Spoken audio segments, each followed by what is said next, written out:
2, 1. Okay, live on YouTube. Next is IG. In 3, 2, 1. Okay, live on IG. Good morning, IG.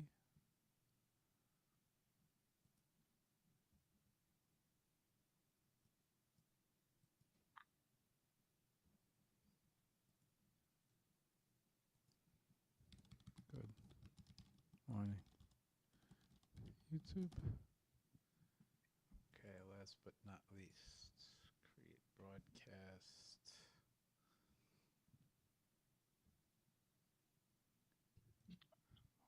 Boom.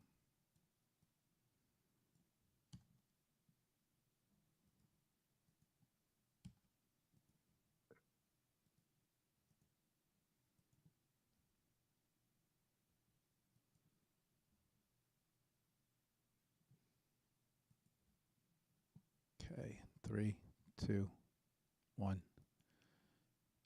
Okay, live on X.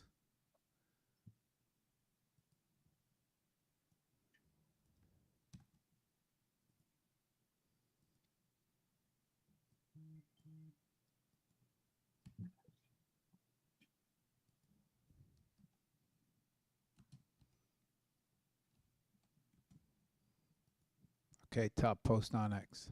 5 minutes. I'll say hello to everybody. That is your cue. See you on. Cool.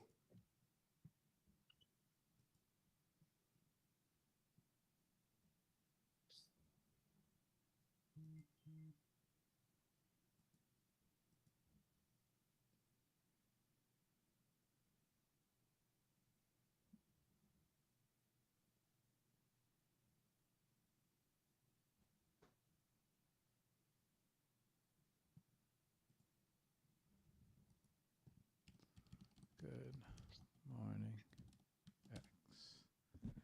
Okay, let's get going.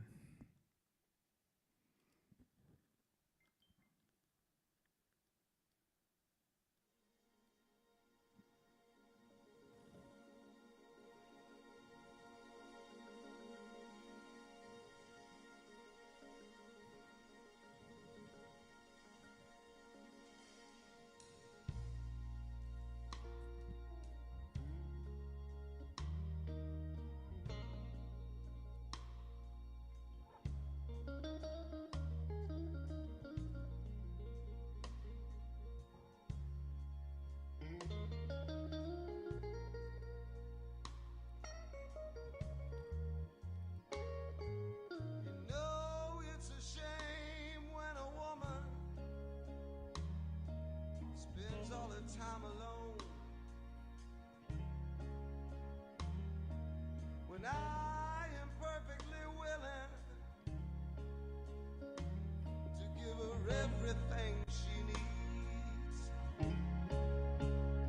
I don't care about her past. I don't care what she's been through. I just wanna feel one night with good love, baby. That's all I wanna do. So baby,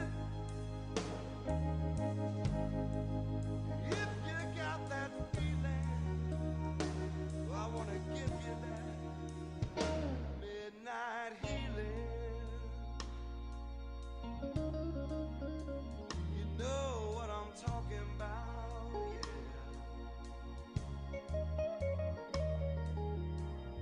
Just turn the lights down low. Come right on over here to me. I know you don't want no commitments, baby. I just wanna set your body free. And I don't care what's going on in the night outside my door. I just wanna get your head right, baby.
Okay.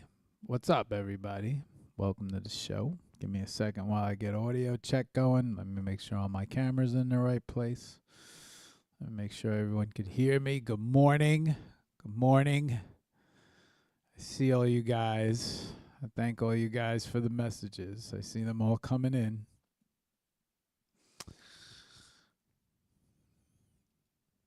Okay, let me make sure I get everything up right in the right place. I see comments. If anyone's out there, happy Friday morning, y'all. Give me 1 second while I get everything in place. I'm thanking everybody right now for the wishes. Thank you very much.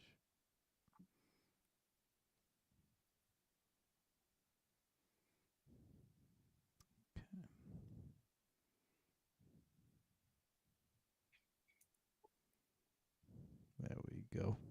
Check 1, check 2.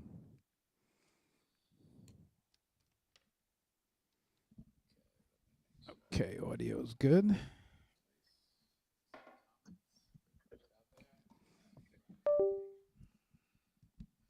All right, what I do want to say is happy Art Basel, y'all. I hope everybody down there is having a good time. I wish I was there with you guys, but next year. You could bet money on it I'll be there next year. Just didn't work out that way this year. Let me get myself situated. Audio is good. I almost forgot my little palometta here. Let me get that in place because what would an art show be without my little Usapata palometta right now? Usapata, Hudasaka, everybody. Luco, I see all you guys down there enjoying Art Basel, Miami Art Week. I hope all you guys are having a good time. All right, let's get this show started. We all set. We're good to go. Everybody's up. Okay. Happy December 5th, the beginning of Art Basel. I was born for art. I'm just going to leave it at that. So this is my day. I thank all you guys. I see all the wishes coming in. I appreciate it. Okay, so today's show, very interesting guest today. I had a chance to meet this gentleman during believe it was an art exhibition over at Bushwick through Gina, owner of Bushwick. Chris is a great artist, Painted Bull Studios. We're going to bring him on now. He is not well versed in the NFT world, so if you're the NFT digital art crowd, he's new to us. On the other hand, he is very experienced in the physical art world. So I thought this would be a great conversation for a Friday morning. Here we are. Without further ado, I want to bring him on. Let's bring him on. All right, there he is.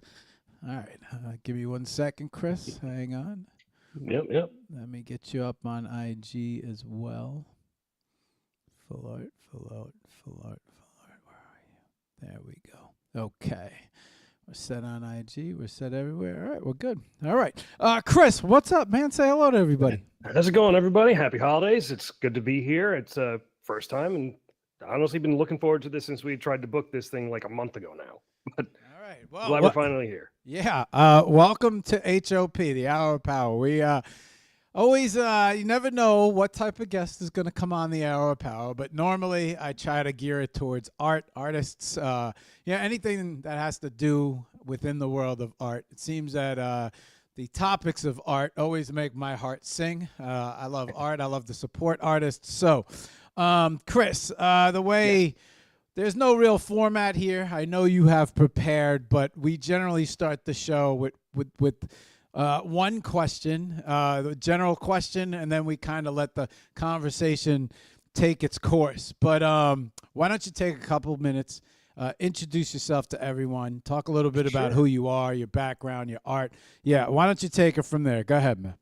All right. So I am a lifelong artist. I've been doing this kind of stuff for a very long time, but only in the last couple of years have I actually taken the trade of fine art, as you can see around me, very seriously. Like it has been quite a journey to get here. Like spending years and years and years working in New York, doing many different jobs in and around film and theater and TV production, that I finally decided to, like, you know what, enough's enough. Let me follow something that I'm passionate about. So I've basically just taken the time, reshaped a lot of my career, and now I basically have two jobs. I've got the job to keep the lights on and the job I'm passionate about. So it's been an adventure. I've been meeting a lot of new people, a lot of great, inspiring people, Marc included, and it's been invigorating, absolutely invigorating. So it's been giving me a space to really experiment with a lot of different mediums, and mainly I tend to bend into surrealism. If it wasn't obvious, uh, I've got a lot of training with illustration as well, which we'll get into later. Uh, but yeah, I mainly work in acrylic and oil mediums, but I do have a history of doing a lot of digital work, which we'll also get into later today. But I'm really curious to explore the NFT trade. I've read a decent amount of stuff, but in all honesty, like the pace of technology always moves hour by hour, minute by minute, not even by day, by year, or a month. So there's never a bad opportunity to jump in, but the best one is always now. Chris, questions. I got questions. I'm sure. I always have questions. You know, I have a feeling that I don't believe in coincidences, but I have a feeling that our philosophy is aligned very much so. I was in film and TV production. I was also a very established photographer on sets at times, especially in the industry. And just out of curiosity, I don't normally start plugging away at philosophies after the first question. But is it the difference between being commissioned or being freelanced for someone else's ideas and concepts opposed to being able to create what you want to create and Yeah. two different, you're an artist in both ways, but one way you're kind of commissioned your skills and the other way you're kind of doing things that you love to do. Is anything close to that why you moved into the fine art world? Am I Honestly, like, it really wasn't that hard of a transition as I thought it was originally going to end up being. A lot of it comes down to a lot of the same points. Commissions, freelance, same thing. You're being paid for your time. If you're being put on for a certain task, if somebody has an idea of what they want, there's going to always be some level of area that you can stretch into. I mean, I still do take freelance work in a large part. Usually, like, people want illustrations for weddings or for flyers or for their businesses, and they want to have something that's a little bit more eye-catching than just, say, like a flat two-dimensional cutout kind of image that would look good as a stamp or like a sticker or anything like that. But sometimes they want something a little bit more, something with a little more teeth, something with a little more grit, or something a little that has a little more elegance to it, so you can go into the details and have fun with it, whether it's a freelance job or whether it's a commission. But the difference between doing for hire work versus your own personal passion work, the difference is how much of your own soul you're putting into it. You don't break your back for a project unless you're passionate about it. So right? why not find your own projects to jump into? Right. Had a feeling about that. I wanted to tap dance around those thoughts before we begin the journey. So, Chris, young Chris, you Yes. mentioned that art was prevalent in your entire lifetime. So talk to me about the younger you. Talk to me about maybe the grade school year. Were you art? You have art around you, parents, family art. Yeah, did you actually, go to art? I come. Go Yeah, I come from a very big family of musicians, like on many different sides. Like, and many of us also work in media and advertising in a number of different ways. I mean, we're a New York family, a Greek family that came into Brooklyn, and we never left. So we some of us are still in the New York music scene. Um, my cousin Dana Athens. She has been doing a lot of solo projects recently. She's on and off again with her old band, Jane Lee Hooker. Fantastic group to listen to if you ever get a chance. But if you want to catch her on tour, she's playing with an all-woman Led Zeppelin tribute band, and they're fucking fantastic. I mean, she really captures a lot of the energy of Robert Plant when she's on stage. Yeah, she's a fantastic singer. So if you get a chance, check out Led Zeppelin. My cousin Ryan, I'd say he's among the best living guitarists around New York right now. If you need someone who is looking for a wedding band, he could definitely help you out there. But mostly he's got like a lot of different irons in the fire. He's definitely worth checking out. Ryan Liatsis, Liatsis. He's always giving like all these different hints about music. Frank Zappa has been and honestly, like Zappa's been a really big influence on him. And to the point where not only is Ryan's music compositionally comparative to Zappa, especially late Zappa, Yellow Shark, a lot of Zoot Allures, Waka Jawaka, Hot Rats, and all that kind of stuff, but even right down to the mustache. Like the only thing he's missing is a soul patch, but that we'll get into that later.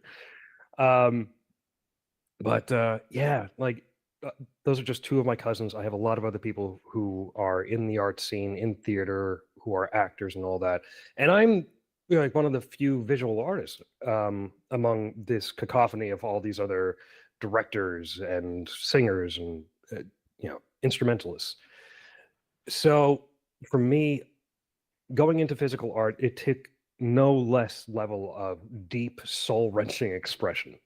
Because that's who I am. I'm a very passionate person coming from a very passionate group of people. So they were all a very big influence on me in early stage of life. My father is still a phenomenal guitarist in his own right. Like he used to be in a lot of really big, it's like middle range bands back in the 70s in New York. Almost got signed a few times, but bands are what they are. It's a collection of people to begin with. But through the early years, I always took a passion to drawing, to painting, to a bit of sculpture. As long as I had my hands gripping into something, moving something around, pushing, pulling, and just trying to make sense of the world around me. And that's generally how I take it. Art is an exploration of the world through your own eyes, through your own mind's eye, in that sense, your own imagination. So through the years, I was practicing and doing a lot of different things. I mean, I took my notebooks in school were like 90% drawings, 5% notes, and then in the high school years, basically just trying to get every girl's number I possibly could down. And going into college, I started taking a real big passion into video game development and animation and art assets and just trying to craft these worlds and breathe life into them. So I took a lot of inspiration from a lot of classic animators, your classic Warner Brothers animators, Fred Quimby, Chuck Jones, Tex Avery, really playing with that squash and stretch, pull and drag, and really just bringing that exaggeration. And that's what really kind of plays into a lot of my surrealism, is that exaggeration of forms and shapes and breaking things down and pulling them apart, but only to reassemble them into different ways. That's why the old Dadists, like the Duchamps, Salvador Dali, Pablo Picasso, you can go through the list of all these different artists that have inspired me, but it's always been the individual pieces themselves that have taken root in my mind and how I kind of express things out. One of my favorite ways to go into this lately is something called automatic drawing that the Dadists did. And it's literally just stream of consciousness. Think of it as jazz music for visual arts. And I've got a big stack of paintings right here we'll go into that explore that exact idea. Okay. Usually your family's firemen, you end up being a fireman. Your family's police, you end up being a cop. It's kind of fun. Your family sounds like it's filled with musicians. but Yeah. you a little bit of a black sheep there. A little bit.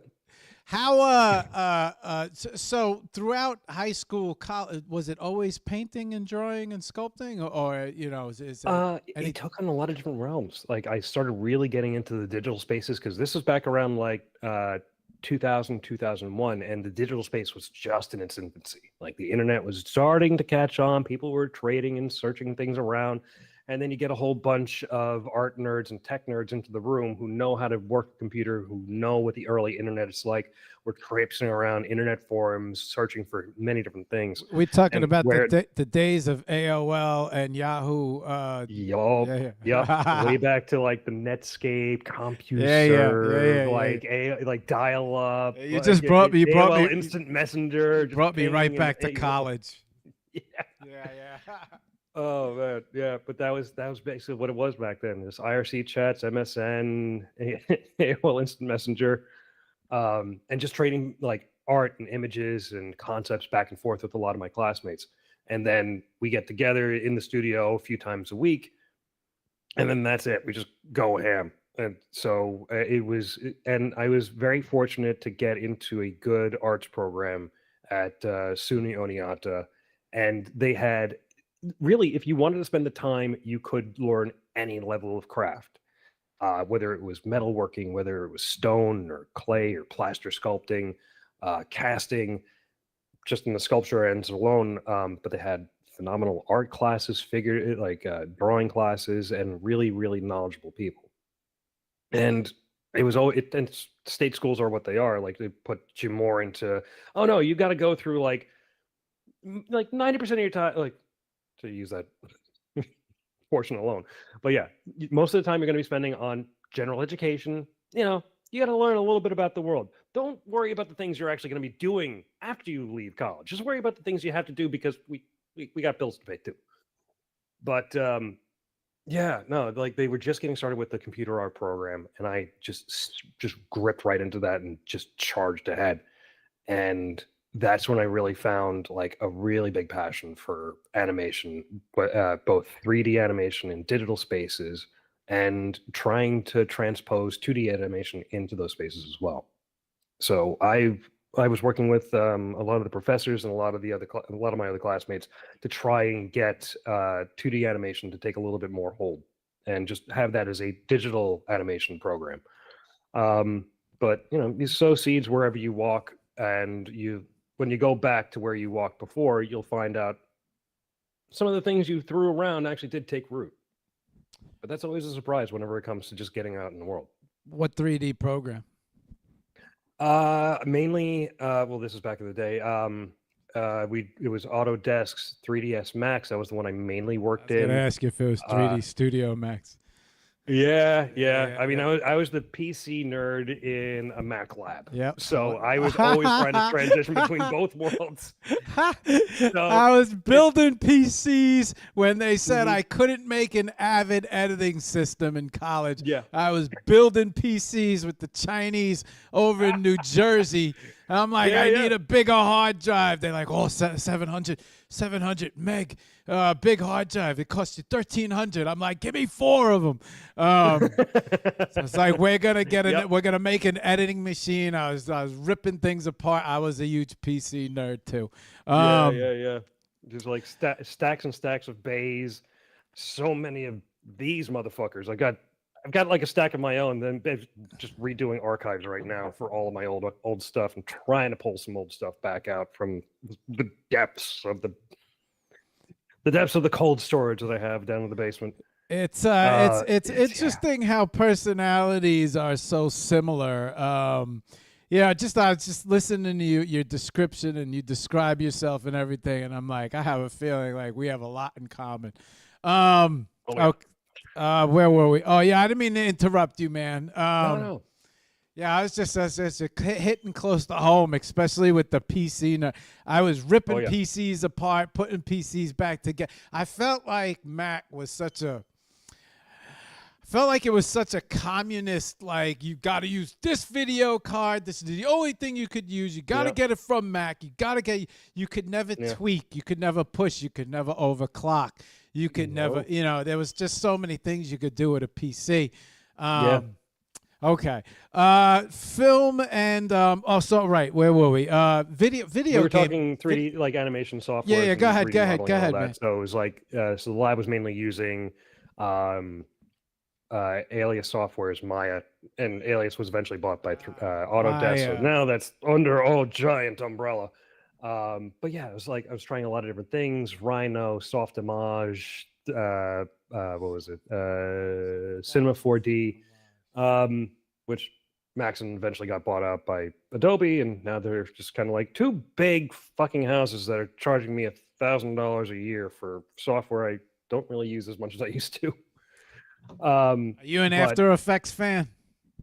yeah, After Effects was like I got into that pretty early on. I've lost a lot of my chops for it, but my editing chops are still tightened down. Like whether it's Avid, whether it's Final Cut, Premiere, or even if I was just to flip over Blender into its editing mode, it's just the same thing, ins and outs, non-linear. But I'm also the kind of guy who learned on a reel-to-reel doing linear editing. Just me, a razor blade, and some rubber cement, and a long strip of acetate. That's Yeah. that's how I cut. That's how I cut the negatives to all my films. Yeah. They said, Oh, no, yeah. send it to the cutter. I'm like, nah, I got it. Like, oh, Yeah. shit, man. You're speaking my language. Film school was all about the, you know, sitting Yep. there with the acetate lining up, looking at the film screen numbers, matching Yep. the EDL lists. Reminding yourself because you have to have this hot light in front of you because we haven't fully moved over to like a fluorescent bulb even back Oh, then. shit. So you just like I've only got so much time before the heat burns through this acetate and my eyes don't work anymore. Yeah, before you put a hole in your neg, and that's there goes all your dailies. Not to mention the back pain. Holy fuck, just hunched over the whole time. You always have to sit up and above it on the desk so you get the perfect. You can't miss any of the holes on the film because God Nope. forbid you punch new holes that gets caught in the projector. Oh my God. And then if that's how you get a fire started. Yeah. Ah, shit. You're speaking my language. Okay, so the video game thing, and then how did the film and production thing come into play? Well, when you go back to New York City after being outside of it for a while, you start realizing, oh, this is the raw material I have to work with. I got to jump into it. And that's the thing. Like, yeah, the deep end may be scary, but let's be honest, there's the most depth there. You can do the most exploration over there. So you're better off, even if you're just going in for a few minutes at a time and then pulling yourself out, just doing a little bit every week and just like, yeah, you take a job, keep the lights on, but always keep on pushing into something you're passionate about. If you want to get into those spaces, you will, but you just have to put your feet there. Doesn't matter how little time you put in, just the fact that you are putting consistent time in. So if you can get into like, whether it's into art spaces or music spaces, just put yourself in the environment. You'll meet the right people just by being there. Okay. Oh. How did you like? I'm just curious. How did? Because it sounds like you were headed towards video game production. You also painting. Yeah. What about the sculpting? I'm curious about that. So that was more of a passion thing. Like I've always got a soft spot in my heart for 3D sculptures and especially like stone and clay work, and casting work, and that's been like a large chunk of that, and that's part of what got me into doing 3D modeling and animation to start with, was basically just being able to give depth and substance to an image, an idea, to make it a little bit more than an imaginative play, but actually give you something visceral to kind of explore, even if it's a static moment. It doesn't have to always be moving, although that would be fun. But what took me away from doing that was moreover the time and energy invested to produce a very narrow band of products to go along with it. Sorry, I've got contractors in the background, so I hear a little bit of hammering since my I bathroom's know, being wet right now. no worries. I got a dog doing helicopters. I got food melting. It's just Just a little slice of life. Like that's so kind of the thing. refrigerator Like when people you're showing working- up at 6:45. Yeah. So yeah, I guess that's where we're so similar. I feel Yeah, like oh, yeah, I bro. feel like I'm missing the beard right now. I mean, let's be honest. We're pretty much brothers at this point. Let's be honest here. Let's be honest. I said I'll see you at the next family reunion. All right. if I could have grew a beard for this show, I would have been right on par. So you know what I'm curious about? It's I know me, right? So I'm thinking about you. I'm listening to you. Over the course of time, so many different programs, so many so many things acquired, closed. No, we're deactivating this. Like, but yet you got to find the right program that fits you. Expect if you're in film production. You know the right the Mac guys are all they're going to use Mac programs or Mac based stuff. If you're on PC, you're going to be using Premiere. Unix, you're going to be using Avid. And for the most part, I always wanted to say they all kind of work the same, even though everybody used to shit on Premiere.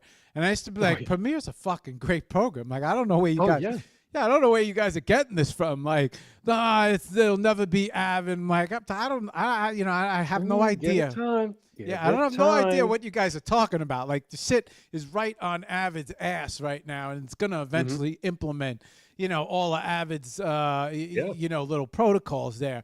But you bounce around. Everybody has their likings. And you have to adapt, using different programs and whatnot. But how do you, especially with 3D programs, how do you decide what speaks to you? I mean, what is it? Is it functionality? Is it ease of use? Is it the PC or the Mac? What makes the decision? Is it the job? I mean, what do you find or do you just settle into something like, like when I started settling into Photoshop and After Effects, I'm like, all right, I'm good with this. I'm Premiere. I loved Premiere from the very first time I used it, even more so than Avid. And so film school wants you gotta learn the Avid. The industry uses the Avid. I'm like, if it all comes out down to an EDL list, what does it matter? That was back in a time where everybody wanted to argue, and then like 2 years later, MacBook had, I forget the editing software for Mac. Final Cut. Thank you very much. And then I remember going to, I'm not sure if you're familiar with NAB. Are you familiar with NAB at all? NAB. Oh my gosh, I haven't heard that name in, dog's age at this point. So my next door neighbor, it just so happened my next door neighbor was an Italian guy. He was a wedding shooter. He said, Marco, come here, I need your help, right? Like, so he really did a professional. He always wanted to be in production, but he ended up, weddings, I guess, were like the bread and butter. But then he would pull production jobs on the side. Sometimes one of the production jobs happened to be Hitachi hired him to film. Like, so every big Hitachi Betacam or, one of the high-end cameras with the snap lenses, every one of those used to come with a VHS cassette that showed you, you put it in, and this is how you operate it. This is what the buttons do it. So he used to shoot the tutorial videos for the cameras, right? And so this used to get him carte blanche at NAB. And so Hitachi used to be like, we'll fly your team out. We'll put you up in, so use whatever hotel. And then you have, you're part of Hitachi support. You could go in and out of NAB. So I got to enjoy NAB for like 7-8 years straight. But it was this time period where like everything was exploding. All the 3D was exploding. All the editing softwares was exploding. Adobe was starting to move into position for film production. Final Cut, first hit. Avid was a big player. I think Media Composer was like another one that was in there that was like big at the time. Like it was like the rise of the edit. And it worked in a step progression too. Yeah. So over time, like especially during the mid-aughts, like that's when you started seeing standards. like a lot of news producers, especially video, when it came to broadcast, they were starting to use Avid, and they Avid specifically developed a news cutting software. And that's Yeah, what right. I usually use whenever I work for like NBC or ABC or any of the other major broadcasters here in New York. So the other part of the thing is that like Final Cut took its time to become an industry standard, but once people were like, when you're on Mac, that's what mainly people would focus on. Like, oh no, we have to use all of Apple's software packages because that's what works. And like, Yeah, no crashes. all right, so here's a good blast from the past. I used to be an editor for a video training production company called Total Training when they were based back in New York at the time. Like since I left, they moved like a couple years later out to California. But they were a great company to work for. I wish I had more time to spend with them, but I was there, and I had already come in with like I had programming background in C, it was C++, a bit of Java, HTML. So they brought me on because I had such a broad sense of experiences on top of all the other visual arts and digital arts, and so having all that, it worked out fantastically that I got the job. And all we would end up doing is basically they were the video training production company for Adobe. That was their mainstay. So they would do all the Adobe packages. They do a few other things outside of that, like Macromedia eventually got bought out by Adobe, but that's who developed Flash and Dreamweaver back in the day. So we would do like videos on those programs as well. And they so I was all over the place. I was really getting into it. I ended up showing them my animation chops for the introductory video to their Dreamweaver package as well. And this was when Adobe was slowly starting to move over into their CS development branch and just getting a little bit further away from the numbered game. And this is well before Creative Cloud, well before. We could actually like buy and own a license to Adobe software, and it would never. I miss those days so much with Adobe. Seeing the recent bills of what they're charging for the software packages, it's just like, why do I even pay for you anymore? It's too much. Yeah, it's crazy. However, there are things that you can. There's if you. Look. Yeah, you could get it down AI pretty. Tools now are just. Wait, you mean to tell me that you can do a complex fill of a very multi-layered background now in digital and photography art? With a prompt. Yeah, with a prompt, or even just, I need to cut this person out, and it'll just instantly fill everything in, and it just needs a little. Do you know how long it took to rotoscope and yeah, every single frame you would have to check how many hours? Holy shit. Dude, the look on my face I just saw in the camera just now. I was like, yeah, my brain just started glossing over like, I don't want to go back there. There's too much. The ease of not only the ease of production, but mind-blowing moment. You could practically edit on your phone with these apps now. Back. Oh yeah, it's not bad.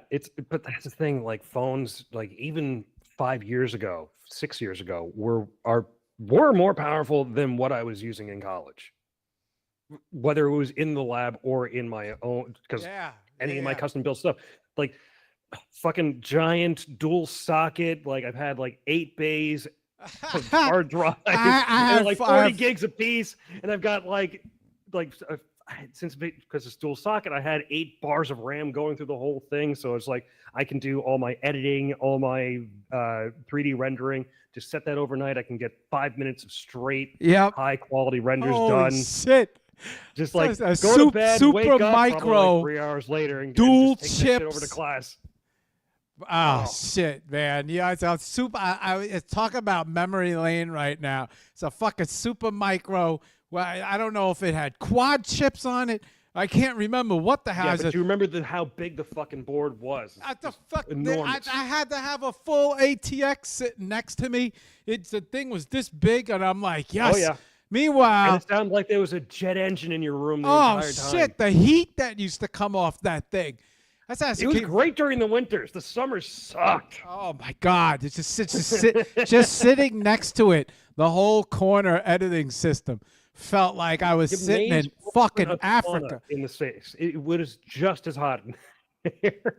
I said, holy shit! Like I was sitting in Arizona in the fucking desert, trying to edit, sweat dripping off. I'm not an air conditioner guy, but yeah. How about the fucking screens? A ViewSonic, a 21-inch, would cost me like almost, if I remember correctly, I think they were like $1,800. Those screens, and now like you could get like a flat screen. I mean, you get a. They're light. They're so feather light Really? nowadays. The old CRTs that we had, because even just like a 20-inch CRT would be well over 100 pounds in some cases, depending on how much you needed out of that. Even the fucking camera systems on the sets now. I mean, you used to have to, I remember a handheld used to be running around with this Panaflex on this on a Steadicam arm. The thing weighs 50, 100 pounds. It's impossible to swing and move. You got to sit it on this tripod with this head. And now everything is like Black Magic, Red cams. Super tiny, and then you've got all these gimbal and like balancing shit. robotics to the whole thing. And I'm just looking at it like, you're lucky. You're so fucking lucky. Yeah, right. Like they don't know. They don't know. A short shoot. You felt like you went through an intense workout, and that was day to day. Yep. Yeah. Shit, man. They don't know. It's the lighting. Now the LEDs, you could change the color of to match. They didn't know. They don't know about fucking gels. They don't know about the switching films. Just the editing. How about editing something and the shit just crashes on you in the middle of an edit, and you get the blue screen, and you're like, oh, you got to be kidding me right now. And so the first habit you develop is control save every fucking time you do something. You're like, yeah, let me save that. Let me save that. Have those fingers just hovering over, like pinky on control, middle on S. They just like once, just keep on going. Just keep it going. Just keep click. Talking about fucking memory lane right now. And now, today, watching all the technology develop, especially AI, it's like, are you shitting me right now? Like, what are your thoughts on the implementation of AI and how fast it's moving? Because okay. So you and I lived through the dot-com bubble. We saw that from its infancy and how it really ascended quickly. And then as soon as 98, 99, the pop came. And then everything started, like the air out was being let out of the balloon, and it didn't like sink like a lead balloon, but at least like it was a slow coasting down. It leveled off, and then it started going back up, but slowly and a much more measured pace. And I feel like AI is going to go through that burst, the drop, and then level.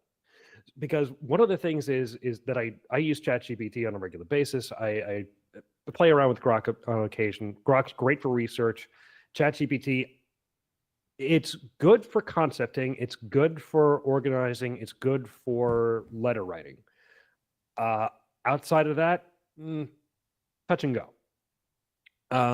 But when it comes to AI models, it's all a matter of training them. So I've been working with ChatGPT for about the last 6 months, and I'm getting it to a point where it's almost a fully fledged personal assistant. And that's been helping me do everything with that. Well, maybe losing my mind a little bit, but not completely. Well, I live in New York, so being crazy is second nature. But yeah, no, there's a lot of potential there. I worry about the exploitation on the labor end because it's going to uproot a lot of people's jobs, especially in people don't want data entry. People don't believe billing. It. Yeah, no, it's going to change a lot of things, and for good and for bad. But change isn't always necessarily a bad thing. It's just the march of time. And time proves us all to be fools one way or another. Our fears may not be fully realized, but our hopes may never fully come either. So, as always, you make the best of what you got. Don't waste anything, especially your own time. So, if you can find a way in your life where you can use a tool to improve your station, use it as best you can. It shouldn't end up being this, apocalyptic scenario where everyone's going to end up being plugged into the Matrix, like that 1999 movie that I love so much. But it could end up being, more like a Star Trek kind of future where, we have this ushered in new economy where we can actually follow the things that we're truly passionate about, whether that's exploration, whether that's construction, whether that's creativity. I was gonna say that I forgot my thought. I had a good thought, and shit, what was my thought? My thought. AI, right? Everybody call. I got it back. Everybody calls Grok my girlfriend. I got Grok on voice mode constantly. I'm constantly having a conversation with her. About 2 weeks ago, I ended up in the ER. I don't know what happened. I couldn't move. Had some pain. Couldn't move. Next day, could move. Got my reports. As the ER booted me out. Everything's fine. Everything's good. Here's some medications. Take care, right? Of course, they got to hit me with the Percocets, of course, and anything else that they feel that maybe they can get me fucking hooked on. But they can't get me hooked on a solution, right? They can't find nothing. So I take all the data and I throw it into Grok, and Grok's like, yeah, everything looks good, Mark, except I'm sorry to hear about your kidney stone. And I'm like, where'd you get that from, Grok? And she's like, well, look here, take a look at this, these numbers right here. This is looks a little stress on your kidney, but also you have trace elements of blood in your urine. I'm like, how come the fucking ER doctor didn't see that, Grok? Like, maybe, I don't know. Yeah, right? So I end up seeing my doctor yesterday, and he's like, how's the pain? And I'm like, it's not bad. I got a little pain left, and now he's looking at everything, and I'm like, what do you think it is? He's like, maybe back. And I'm like, could it be a kidney stone? And he's like, what makes you say that? I'm like, well, I threw the numbers into AI. And he starts laughing like, AI, huh? And I'm like, well, AI happened to find that I have trace elements of blood in my urine. And he's like, wait, what? And I'm like, yeah, why don't you take a look at the numbers? Like fucking doctors should, right? So, shit, look at this. You expect them to do that. Oh, shit, you're right. And I'm like, yeah, no shit, I'm right. Like, does that change? Like, he's like, wait, this is a clue. And I'm like, yeah, exactly, it's a clue. And he's like, okay. Now we start talking. He's like, but your diet is like all your levels are. So I'm plant-based, right? So all my levels, they get worried about my iron, my this, but I know how to I understand, right? So I know what I'm eating. It's difficult to get that kind of stuff, especially when you're in a plant-based diet. Like protein and iron are huge. Like I am predisposed for anemia, so if I were to go plant-based, it would be a huge effort. I'd be eating a lot of beans, so you wouldn't really want to be in a closed space with me after too long. Well, I give you some tips on protein. You just look into hemp hearts and pumpkin. Oh yeah, hemp hearts are big on that. There's a lot of different beans, varieties of lentils, red lentils particularly, that I've been looking into. So those are always like good options to go along. Pumpkin seeds as well, and then also you could grind them to a powder, and you could use them as a flour supplement too as well. Sure. Yeah. And they digest much better, and so there's a lot of things you could do to gain protein. So, he always gives me shit about that.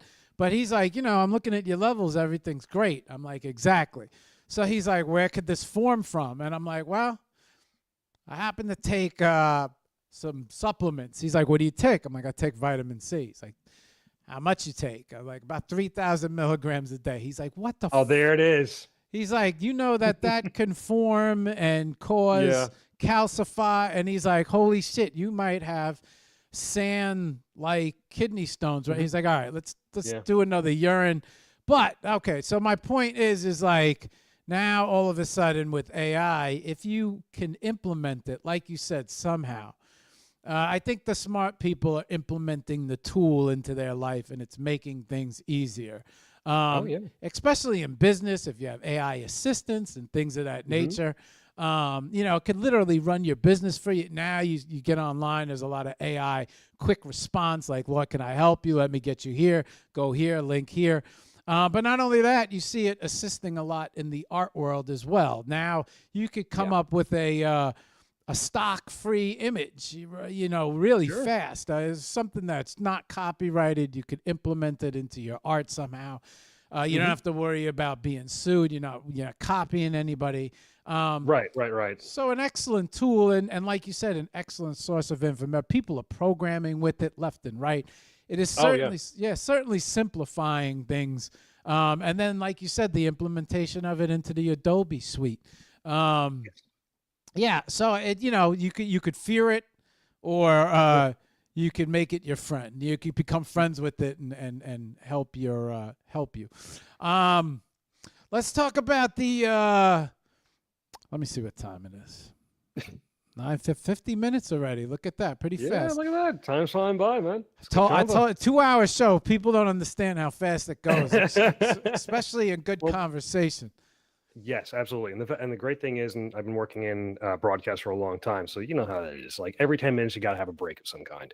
Very rarely do you go like for a 20-minute conversation, and even then, those fly by. But that's the thing I love about the internet, and this is one of the things that like was always a concern with the internet when that was first coming around, and why I usually relate how the march of technology is between AI and the .com boom. Now that the internet has become a regular tool, which is always what it was feared about, like during the 90s and the early odds. Oh, it's taking over everything. Oh, everything's changing over. And after the .com boom and everything kind of leveled off, hey, this is actually really useful. It's making my life easier. I'm able to communicate more with people. On the entertainment angle and the information angle, hey, we can have these long form conversations that becomes like interview shows have gone away from broadcast, from cable. So now we're getting fully back into it and we're actually able to have full conversations. Like granted, the internet pretty much killed terrestrial radio, which is where a lot of these conversations used to live. But now we have deeper conversations. We have many more that are happening as well.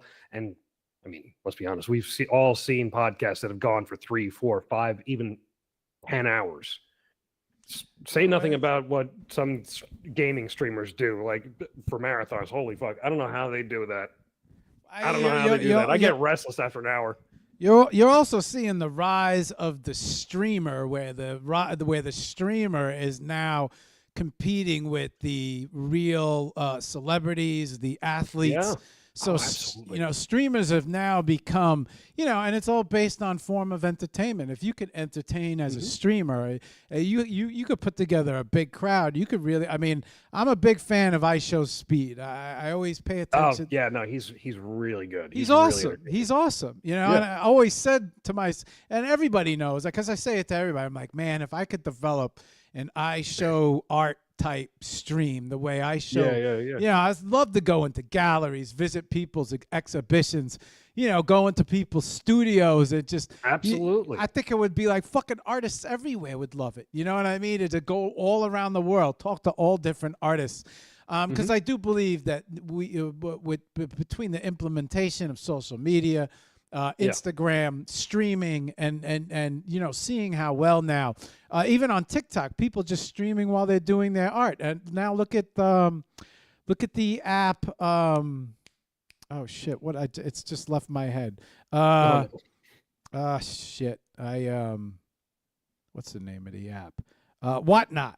Whatnot now, if you're not familiar with Whatnot allows you to stream Most Yeah. people are using it to stream while they create, and then you can have an online auction bidding right then and there, real time. Oh, Um, that's you great. sell your work of art. By the time you're done creating it, it's already sold, or the bidding process is taking place live time while you're streaming. So you're seeing so much more now with streaming, and I think it's the reality. People love the reality. You're seeing streamers, podcast shows. And it's important to keep things interesting. If you keep things interesting, I think there's an artist in everyone. So that's why I Oh, think art is absolutely. such a popular topic. Okay, let's see where we want to go from here.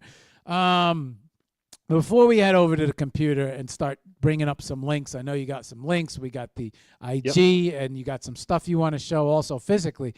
What talk to me about your decision to move into the fine art world. I mean, now during this whole production time period, college, and then moving into production, and taking jobs to pay bills, were you consistently painting throughout, or is it something that towards were you always a consistent with the painting, or is it something that came and went? Like, what was what created that decision to say, you know what? I'm going to take a crack at the fine art world. I feel like I belong here. I'm going to take this seriously. And then I want to talk a little bit about the progression into it and what it takes, because a lot of people who watch the show are more digital NFT creators, right? And some of them physical that moved into NFTs.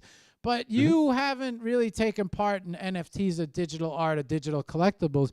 You've been physical and then physical focused. So first, Well, yes and no. okay. Actually, all right. so let me just jump into this. Yeah. I did start with doing physical art. I mean, let's be honest. The '90s and the late '80s weren't exactly like rife with digital art that was able to be fully explored by a 5-year-old kid.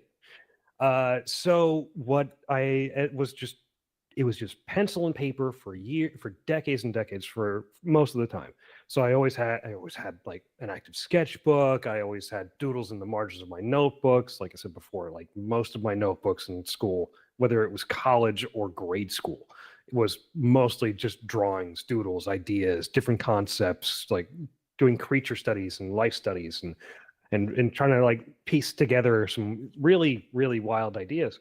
When it came to the painting thing, I didn't really I dabbled in it. I did a little bit here and there. It's like watercoloring, gouache, and like very little acrylic here and there. I was mainly just doing black and white, charcoal, graphite sketches and drawings and life studies, and a bit of like fantasy sci-fi play, because I also have a background in doing illustration and comic art and caricature and cartooning. Because that's generally where I kind of wanted to explore a lot, was doing animation and 3D modeling for video games. And that's basically what I went to college for to begin with. After getting out of college, like, shit, there really isn't a lot of work here, and there's been a major contraction because this is 2005, the worst job market at the time since the Depression. So, like, all right, let me go get a job. Everybody wanted to work for Pixar at that time. Yep. And I knew some people who came out of Pixar that were at my college, that were my teachers. And I took every lesson that they had for me too hard. Sven Anderson, who was one of my big teachers at the time, he recently retired from. I was surprised he was still teaching last year, but it was 2 years ago. But he finally retired back then. But he was a very early Pixar animator, and this was before Disney even picked him up, when Pixar was still a Mac studio. Well, it's not Mac. Well, it's always been a Mac studio. It's just it was a production company that was owned by Apple at the time, if I recall correctly. But yeah, he was still a phenomenal set designer, and that's what he was mainly known for at Pixar. But he came to Oneonta, a small farming town in upstate New York, and like I grabbed onto every word that man said. And one of the things that I kind of made me realize, like, I could really hack it as a professional artist, even if I'm not like showing in galleries.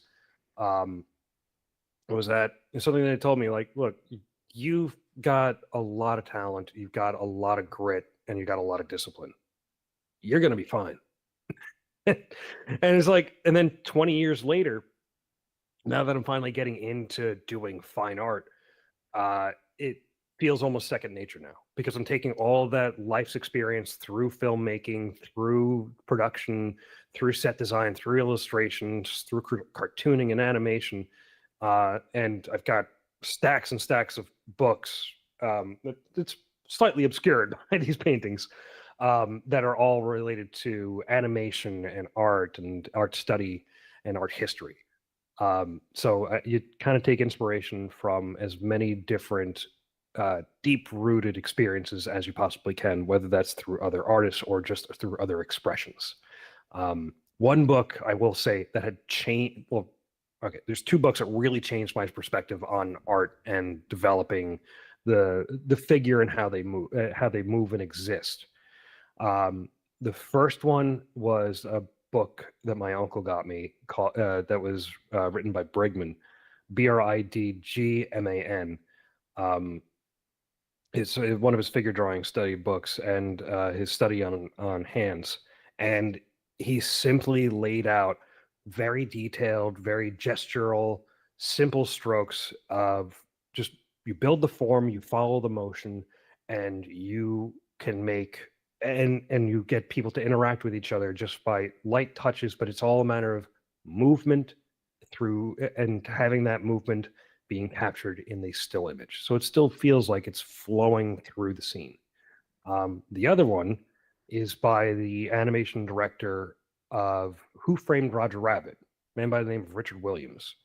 And he has this book called The Animator's Survival Kit. It is a textbook lesson on the best points of classic animation styles of squash and stretch. And he does everything, and he applies these principles to all forms of animation, whether it's hand drawn, digital, 3D, even just trying to animate a puppet.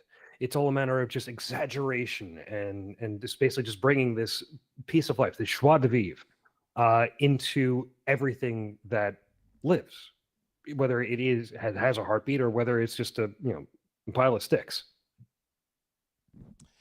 What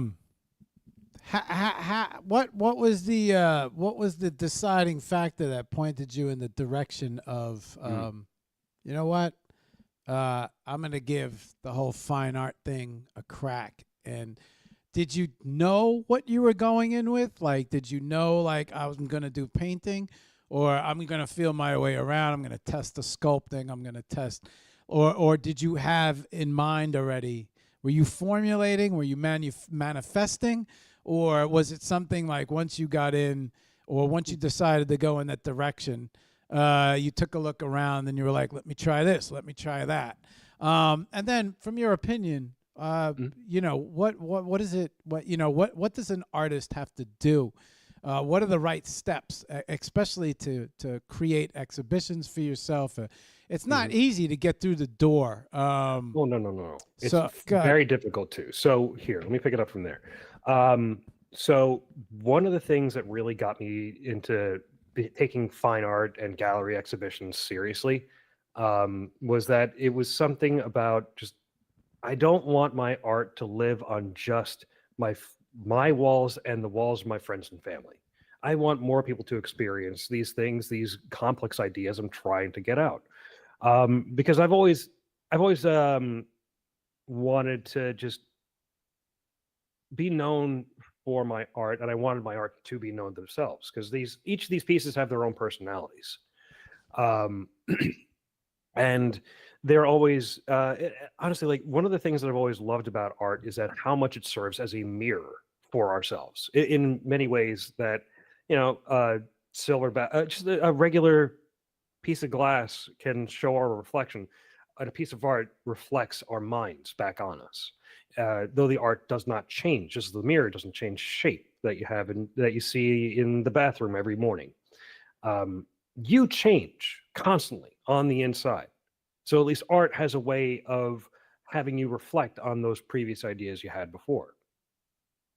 Sorry, I'm fighting a cough still. But as far as getting out there, the best thing is really just, like I said before, put your feet in spaces that you feel at home in. So if you are in a small podunk town, a farm town, go to the local coffee house, go to the local pub, go to a local restaurant, find a place where people are, and just try to talk to them about what you do, whether that's music, whether that's theater, whether that's visual art. Just try to put yourself out there, because one of the things that people love to do is talk and connect. And that's how it starts. You just have to get yourself out there, and it's consistency after that. Once people know who you are through your expressions, they'll see exactly what they like about you. All right, so this piece is that I have over here. This is a piece I finished over at the Third Avenue Festival here down in Bay Ridge, and that was back at the end of September. And one of the things that really attracted a lot of people to it, It's a Starry Night. yes, one part Starry Night, second part, this is a slightly I was going to ask impressionist- you about that. Yeah, this is an impressionist interpretation of the Lower Manhattan skyline from the 69th Street Pier. So you can see this exact angle, although granted, the railing is clearly very far from where the actual Lower Manhattan is. But you focus in, you get the feeling of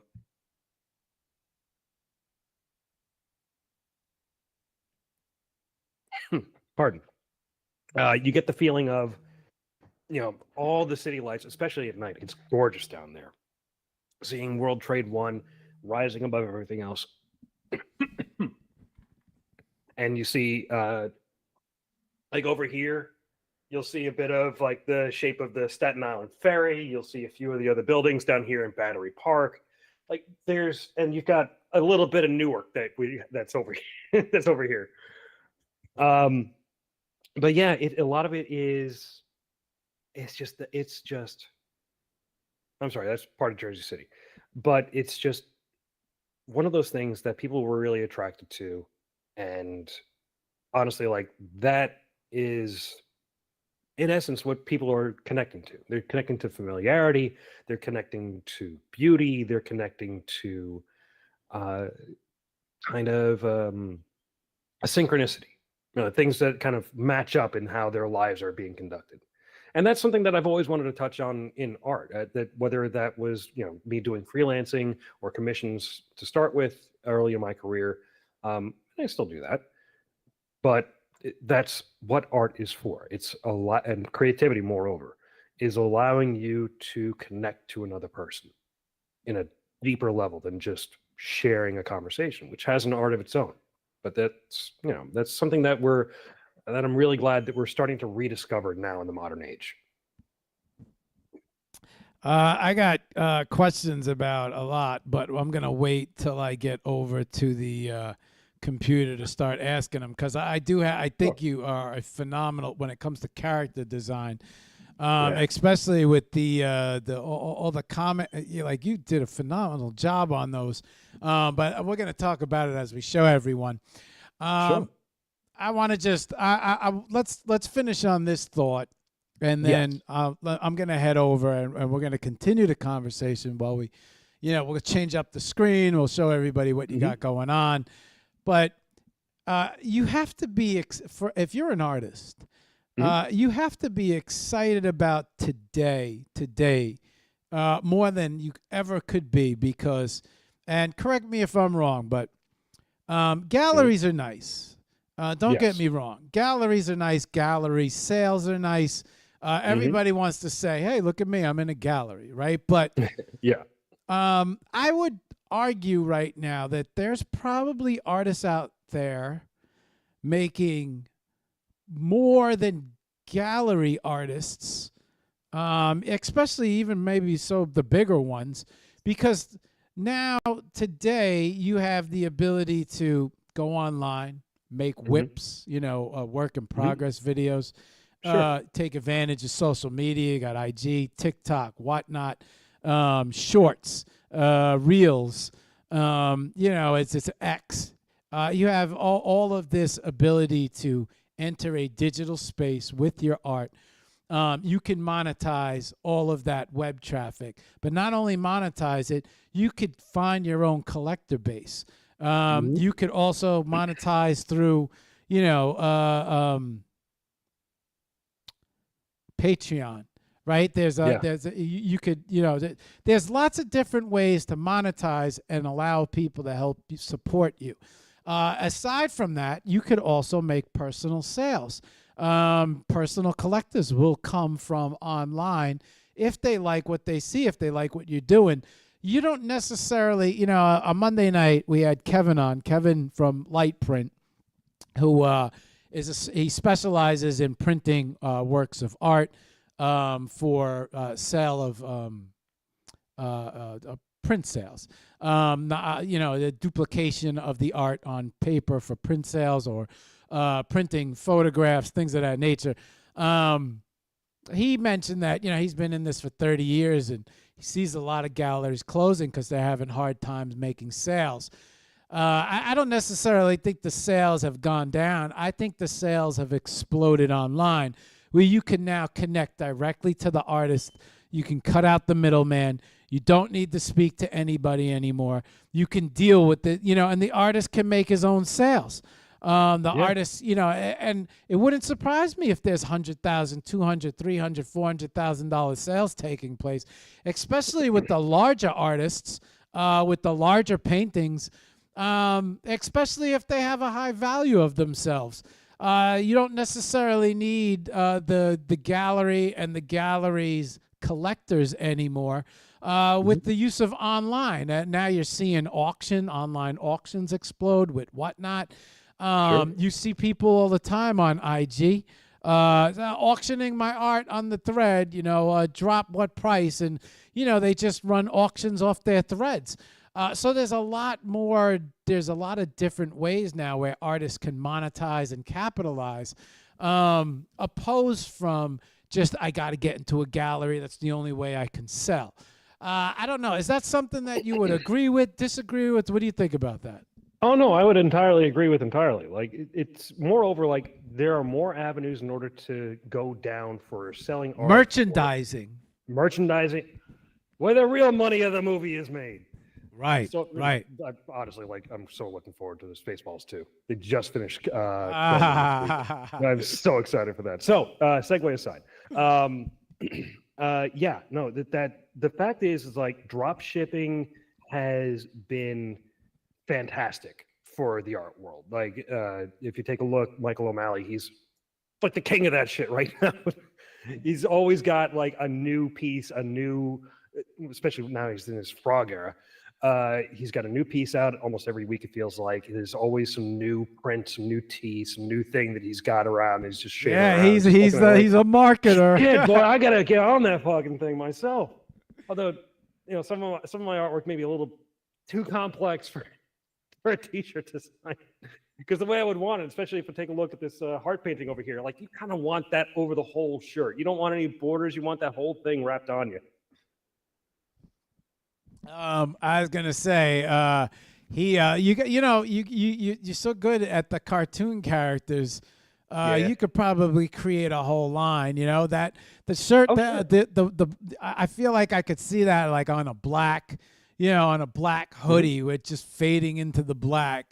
You could do so much with merchandising. I always tell these guys, get your shit on shirts.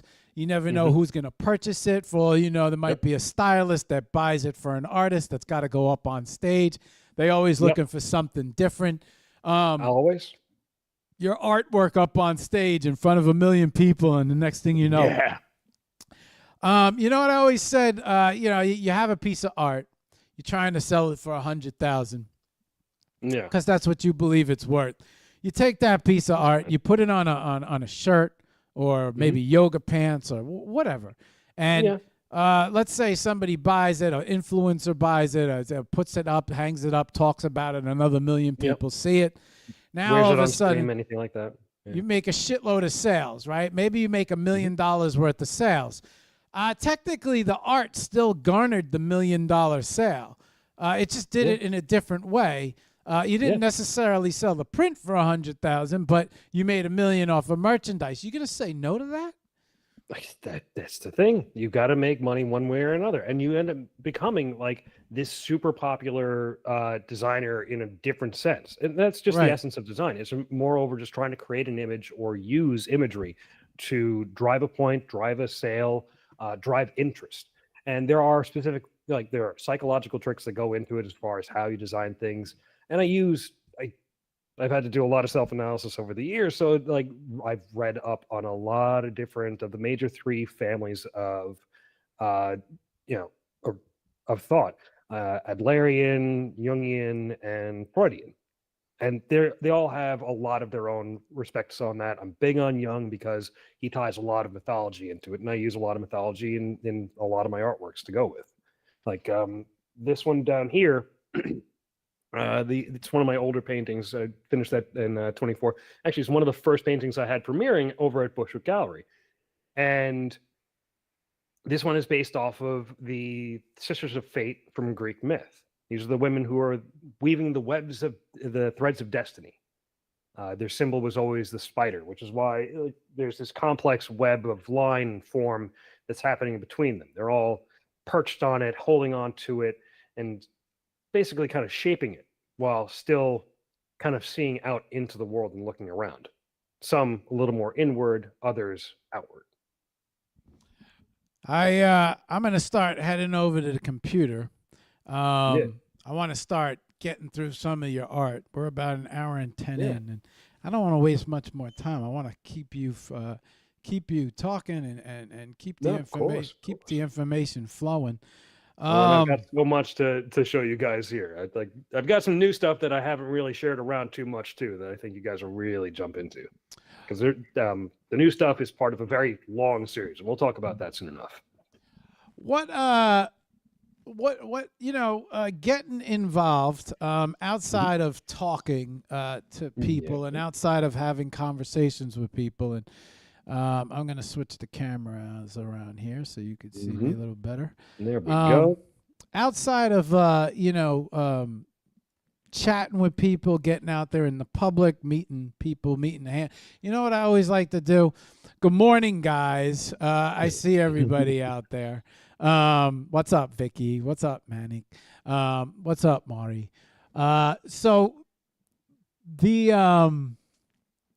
let me switch some screens around. They're all joining in on the chat. So say Vicky's saying that's how she uses Chat GPT. Good morning, Vic. What was I going to say? Yeah, when it comes to the galleries, what's your thought process behind? How does one go about getting themselves in position to enter a gallery, get in a gallery? What's your thoughts on that? Because I mean, that's sometimes the galleries could be a little gate kept. Yeah. They're very selective. But okay, two things you should always remember. Never be afraid of just throwing something in for an open call. Open calls are there for a reason. They're looking for a broad base of artists, and always check out a gallery before you submit to it too. You want to make sure that that your art will find a home in a space like that. That's great. That's why I gravitated towards the Bushwick Gallery to start with, and that's also why I gravitated towards the late Brooklyn Art Cave. Now they're not going away. Alex is who runs that show. He's always looking on the horizon for some way for him to finally have that good brick and mortar space. Sadly, it will no longer be on Broadway in Bushwick, but let's be honest, they were starting to outgrow the space anyway. Like there were way too many people that were in that neighborhood who were coming from across New York to go to that space. And I couldn't be happier to have met so many people through that as well. But like I said, open calls are your best friend.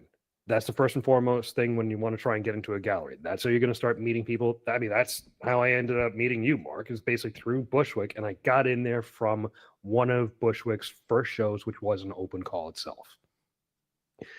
So open calls are good.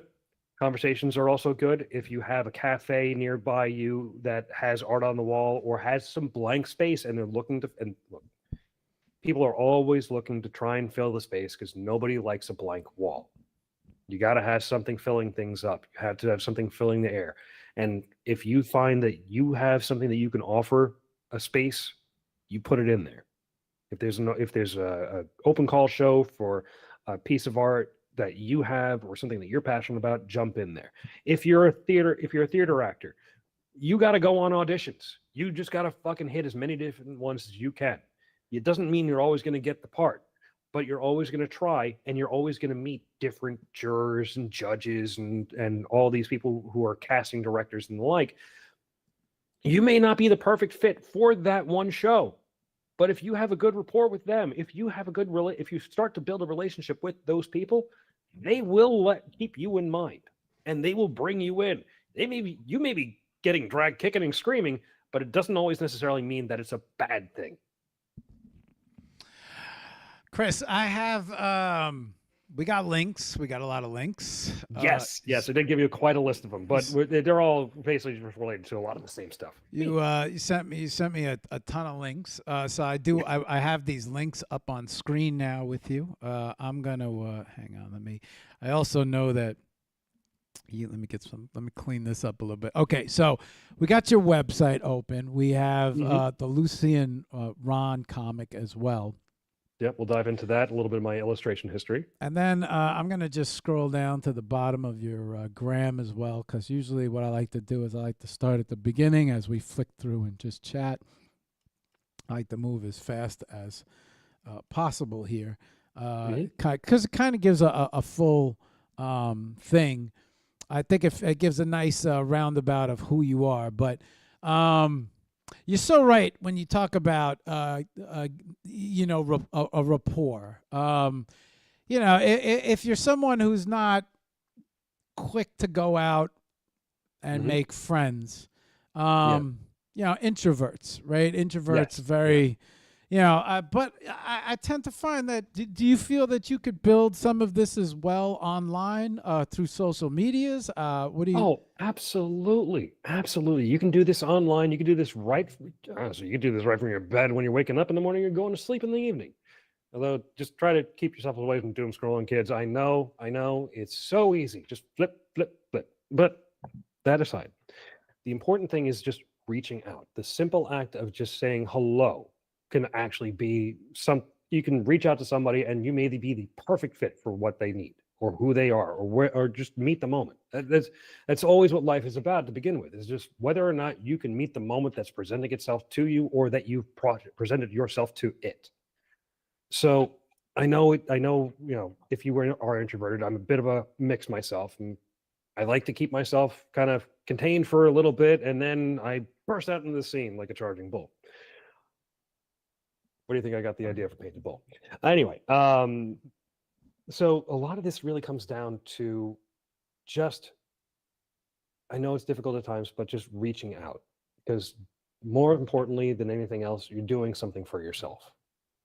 And one of the things that I've always had a hard time doing, the first person you should always love is yourself. So you owe it to yourself to put yourself out there if you are passionate about what you're doing, no matter what medium of creativity you're exploring into, or anything else in life for that matter. What it seems like I'm not gonna say did the art journey get serious back in 21 when the Instagram got created, or was it just that? Did you have a brand back then, or were you just painting as Chris? How did Painted Bull Studios come to inspiration? So originally it was intended to be an arts collective. Is where it would basically be a bunch of different artists of different mediums, of different styles, and we come under the same banner to just try to create a space where we can all sell our work, present our work, promote our work, and just kind of get out there out in the ether.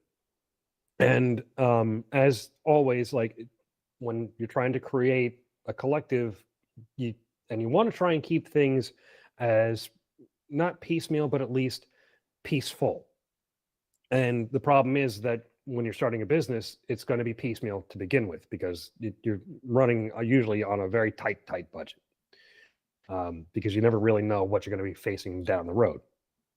So I put a lot of investment into the company. I was leading the whole thing, and a lot of problems started showing up. And I had a hard time trying to get to an agreement with the other artists of the collective because they just wanted to keep on going off doing their own thing. And I kept on telling them, like, well, we have to work for each other as well as ourselves. Like, we're going to help each other out, but we shouldn't just focus in on one particular objective for that time. We need to figure out, the release schedule. We need to figure out how we're communicating. Should we do group podcasts, and just try to reach out to as many different faces as we can. But people get busy. People have lives, and over time, the communication line started breaking down. It's like, okay, I need to start this from scratch and restructure it. Now, the idea is eventually I do want to reopen it as a collective. I want more artists to come in to this business so that you all have a space to sell your art, to promote your art. Eventually, I would like to have a brick and mortar place. Maybe it be a bit of a lounge space that's like more of a European style cafe. You come in, get some coffee, get a drink. You sit down, you look at some art. And more importantly, it being such a public space, it would be a space where people are in community together. It's your neighborhood. These are people who are just coming in just to relax in the day and take in something that they don't always get to see, which is, let's be honest, not everybody makes it out to galleries. Not everybody makes it out to the museums. If they go to the museum, it's a whole fucking thing. But to have a local space in your neighborhood, especially in a city like New York, this is always what I joke about when it comes to New York. We are basically 1,000 small towns all stacked up on top of each other. And it doesn't really matter what neighborhood you're in. Like, there's so many different, groups and communities and families that are all kind of nested really closely packed to each other. So having this kind of space is where so many of these different communities can come together, and you find those common threads. And through that, you build a new one. And it's just another layer to the whole thing. And that's eventually what I want Painted Bull to become. But that's the long arc of it.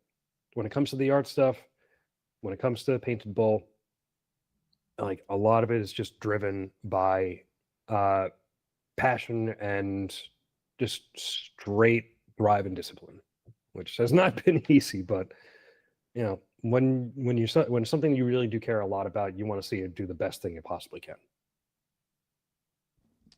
I'm watching The Whip for the Muse of History. I'm enjoying this. Have you? Do you feel that your art over? It's something has to click right inside your head that you're gonna say, "I want this." Yeah. I want this. A lot of people say I want this, but they don't really mean it, and they're not ready to go after what they want. Sure. But then something clicks, and it's like, fuck, I'm going to make this work. And then you all of a sudden start to see a different perspective on things. Things start to improve in different places. You're pushing yourself in places where you would have never pushed yourself before. You're taking advantage of every opportunity. You're getting merchandise out there. You're making merchandise available. You're providing people with the opportunity to make a sale. That's when you really going for broke. When it clicks over, do you feel that your art has? I know the answer to this because I could already see it. But do you feel like your art is evolving? And you mentioned it earlier during the show. You said people change, art changes.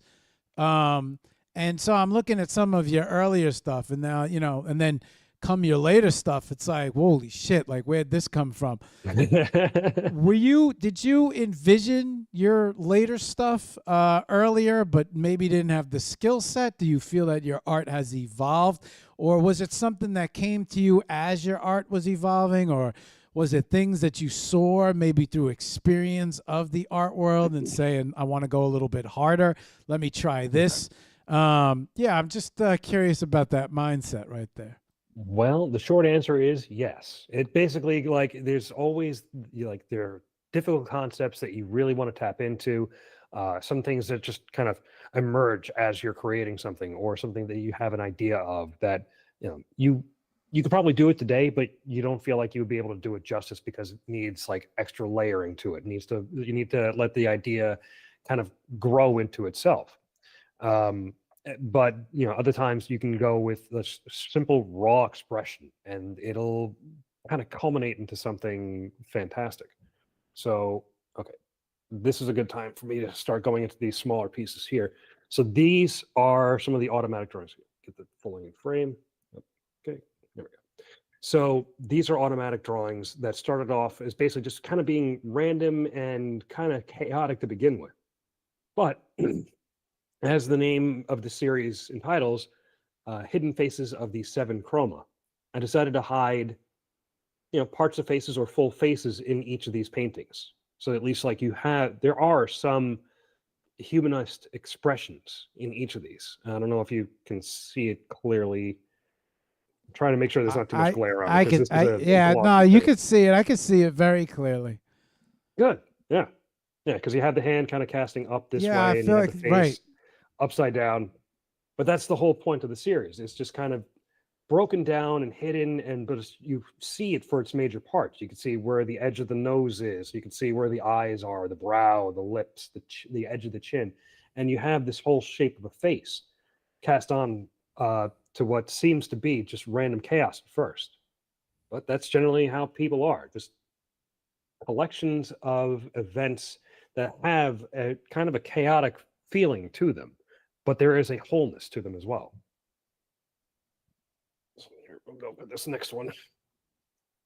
That last one was, what was it, Sangria Eclipse, and these are for sale on my website, and I do have prints if the originals are a bit too much for you. But anyway, if you want them big, go for the print. So this is also the first in the series, Crimson Remnants. And you can see, let me push that into the camera a bit more, get a little more full screen. I'm hoping the camera. Yeah, no, you're good. You're good. Just keep doing what you're doing. You're good. Yeah. So, yeah, this is another one of these explorations. Again, kind of random chaos, but the whole point of this series was to explore different spectrums of the emotional different slices of the emotional spectrum. So I take a very narrow band of color, make sure there's like good highlights and good shadows to it. It's all cast and drafted in black and white to begin with, but you see all these different shapes, and they're filled in with this narrow band of color. So you kind of figure out like, okay, what kind of feeling is expressed being right here. And let's see, let me find one that's a little more on the nose. I love this transcendent growth one, stickers. Oh yeah, that one's a really fun one. That turned into a whole, it's still being worked on, but there's a UV aspect to black it. light element Yeah, to I it. could see it. Well, not I to that could see one to growth specifically, but to its siblings, the flow of time and flow of memory. We'll get into that one later. I have some videos that I think you guys will enjoy. So this one is Amber Refrain. So it's basically talking about in what this whole series is supposed to do is I was trying to create some fast art that explores the idea of the art itself listening to you. Whether you see yourself in this whole thing or you see somebody it's listening to whatever is going on around it. As much as you kind of reflect on it, it is taking in what you're giving it and giving you back what it's hurt. These are awesome. How did you? Just a question. How did you decide? I went to the framing guy. He told me what the name of it was. Is it floating frame? Is that what they call those? Floating frames. Floating frames. Yeah. Do I have that? Yeah. How did you decide how you wanted to frame it? I personally or really display it. Maybe. I was, yeah. Well, I've always really been a big fan of floating frames, mainly because most of the frames will end up eating up the edges of your paintings in any other image, because you have to make sure that there's at least some space for the frame to show itself and for it to, and it's mainly to protect the painting, to protect the image. So floating frames are fastened to in these cases, fastened to the stretcher bars of the canvases of the canvas, and this way you can actually see the edges of the paintings themselves. So, and many times artists will end up painting the entire canvas they possibly can all the way around the front toward the back. Right. So at least with floating frames, you get to see a bit of the edge work that's going on down there. Now, sometimes it's not really a whole lot. Sometimes there is. I think I have one here that has a lot of that. Give me a second. Yeah, but you can see like tiny details along the top here. This one is called Solstice Reach. Do you paint the edges of the canvas as well, Chris? Yeah, it's got it. Sometimes I'm using it just to try and like pull some paint off the brush so I can get the right amounts of a load on there. Make sure it doesn't drop. Other times it's mainly because like, you know what? I just feel like fucking around right now and I don't really care. I don't want to add too much to what I'm already working on, and some of that stuff's still drawing. So yeah, fuck it, let's have some fun. So I'll put in like hidden messages, hidden little cartoons in there, especially if I'm working in acrylics. But yeah, that's kind of the fun thing. It's very much this kind of where's Waldo aspect. Like, go find the little dude somewhere. Go find his king. Go find the magic wizard. Go find the dog. All these different things that kind of just make art fun for me and for the viewer as well. Because in all honesty, if you are passionate about something, you should be having fun. You absolutely should. Because why else would you do it? Why else would you be passionate about it if you weren't enjoying your time? Because that's one resource that we all have in abundance early in life and is so limited at the end of it, is time. So use it wisely. You'll have a lot of it as long as you're willing to spend it on the things you care about. I like the little witch. Oh yeah, that was basically me trying to do Inktober. It started off with a couple of the prompts and trying to follow them back in 2019, and it's like, nah, fuck that noise. I'm gonna make my own cartoon. So it just started off as just me doodling for a little bit in the margins of a sketchbook, and then I just found this really simple form of just the little witch. I'm like, okay, let's see where it goes, and just started pacing out the story from there. Talk to me about Lucy and Ron. Oh, okay. So Lucy and Ron was a project that I started with a stand-up comic by the name of Ron Blacone, based out over in LA. And I've been following him for years and years and years, listening to different podcasts of the man. He's really, really funny guy. It tends to blend a little political, but it's always one of these. He's a musician by heart, really, really solid guitarist and singer. And it's one of the things I've always admired about him, is because he is multi-talented in that respect. And felt a bit of kinship with him, being a fellow Mediterranean. And you know, I started a project that I was slowly getting into, and I was starting to do caricatures of like little known comics and artists and all these kind of things. But you know what? I'm gonna have to pull that up actually now. It's been ages since I looked at it. Yeah, he basically approached me after that and like, hey, I've had this idea for a cat comic about me and my cat Lucy, who recently passed away. But through the two of them and myself, we created the webcomic Lucy and Ron. And we made it to 100 pages over the course of it's like over the course of like 3 to 4 years. It was difficult to try and keep things on a regular pace with the pandemic, but we held it down as best we could. Um, and it was and that was a kind of a harrowing time at the moment, but we took a bit of a break after all that, got our lives sorted, came back to it, and finished off the project. And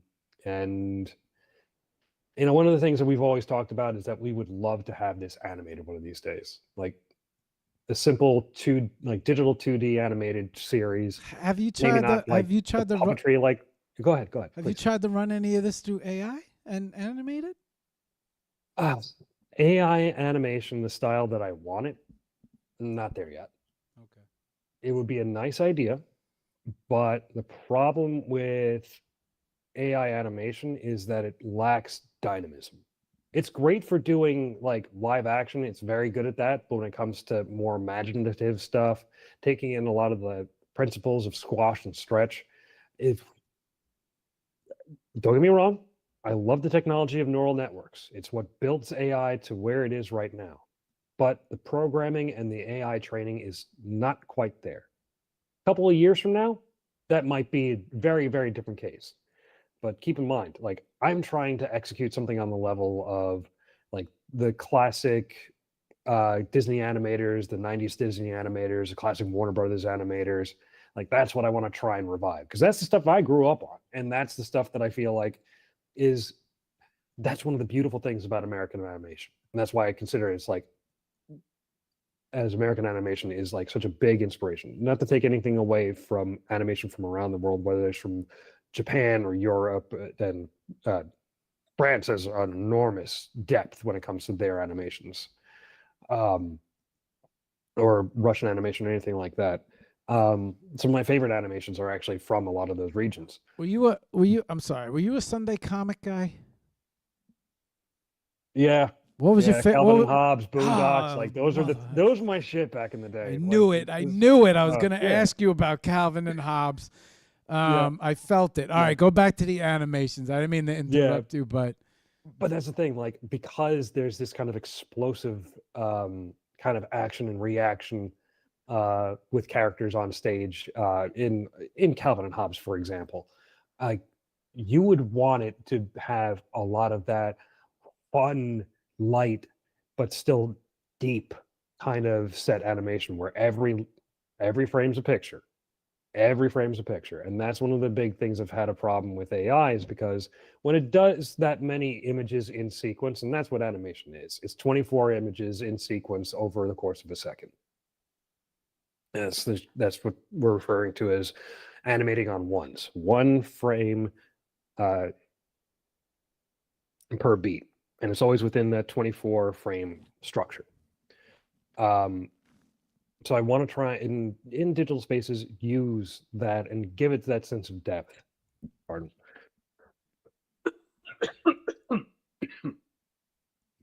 But most importantly, try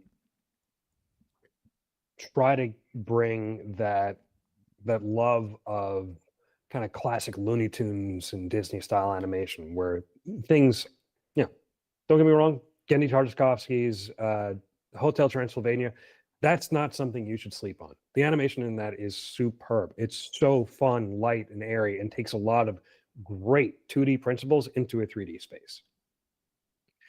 But I don't want it to be 3D. I'd like it to be hand drawn. I'd like it to have this kind of wonder and whimsy that's inherent in hand drawn animation. And of course, it shouldn't be stiff. They should be bouncing, bounding, all these different like wide ranges of expressions. what what are some of your favorite animated films? On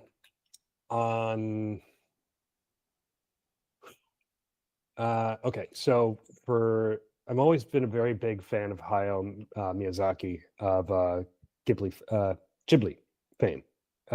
Princess Mononoke is probably one of my top animations to ever recommend to anybody. As far as other features, you can't go wrong with picking anything of Looney Tunes. Classic, Daffy Duck and Bugs Bunny, Elmer Fudd, Marvin the Martian, who was always a favorite of mine as a kid. Even Tiny Toons was great. That was such a great series. The and Animaniacs. The Animaniacs, of Pinky course. and the Brain. And Warner Brothers was on fire at that time because you've got Batman the Animated Series and Bruce Timm leading not only that one but also doing Superman at the time, and they were building up for the longest time to do the Justice League series, which thankfully Cartoon Network did not let that fall to the wayside. Because let's be honest, like you have the iconic voice of the Joker, played by Mark Hamill from Batman the Animated Series. You've got to keep that going. You've absolutely got to keep that going. But you've also got Aaron Blaise, who did so much animation for 90s Disney animation and directed Brother Bear. And Brother Bear gets a lot of shit, but honestly, like if you just watch how the animals move, how their bodies also kind of do a little squash and stretch, especially with facial expressions. That was always the pièce de résistance when it comes to Disney animation, is just how they do faces. Because you've got these large expressive eyes, you've got these wide smiles, and very, very accurate tongue and lip flap into the whole thing, where you feel every piece of the emotion as they're just going through a conversation. It's actually, and honestly, like if you ever just take the time to study someone's own lips and tongue and mouth as they're moving when they're talking, I'm thinking about it right now in my own head about what I'm doing. So I'm trying to at least like put that a little extra bit of pepper on it. But it's that era of American animation. I will admit, I've always had a soft spot for Freakazoid because they always brought in such completely insane, off the wall and absurd kind of humor. Like, and Tim Curry being included in a few episodes was always fantastic too.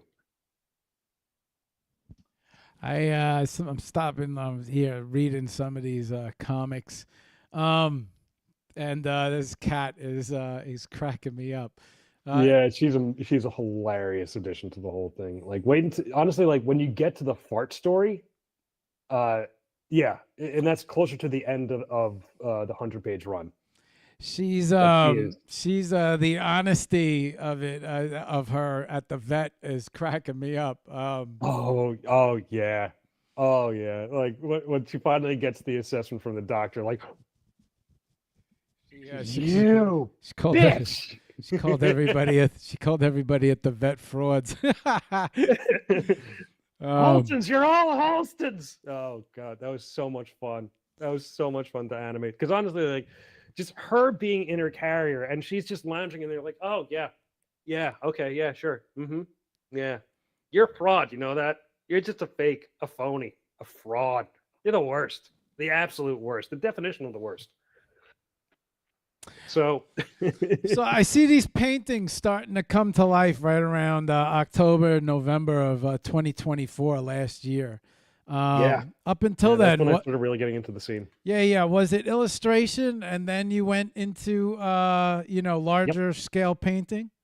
Yep. Yeah. The year prior in 23, I was starting to get back into digital painting and putting that stuff out there. That's when I made Transcendent Growth and the start of the Muse series, which at some point I had to get back to doing it. But that's going to be a fully digital series where I'm going to go through all 9 of the Greek muses and their mother Mnemosyne as well. So it's going to end up becoming this large constellation of about 10 digital paintings. Talk to me about, it seems like, O'Malley's not the only one who seems to have a really good grasp on marketing and merchandising. Oh, for sure. Yeah, you really, you have everything. You don't miss the opportunity to get a piece of artwork on a wall. You don't miss the opportunity to get a piece of artwork on a pillow. How important is the marketing, I shouldn't say marketing, but how important is the merchandising aspect of your art, in your opinion? In as many different ways as there are different people, there are many different ways of trying to sell your art. Like if any band merch table will tell you, you don't just have t-shirts. You sell everything you possibly can, from the low dollar things like stickers and postcards to the high dollar things like a bust of some kind or an original piece. But you have to run the whole range. Like I'm starting to do like local festivals around New York and the New York metro area. Just trying to get out there and do different street fairs and art walks and all these different things. Because it's like, and you'd make a lot more profit in this kind of space than you think you will, because it's all a matter of presence. That's what it comes down to. So if you have something that people can gravitate towards, if you're going to be doing any kind of booth operation, you know, a mug doesn't cost a lot to print on. Have something fun. And then like I've got tons of Lucy and Ron stuff as well. Like we were always like Ron and I were always joking and planning on doing like a Lucy the cat runs for president, because in all honesty,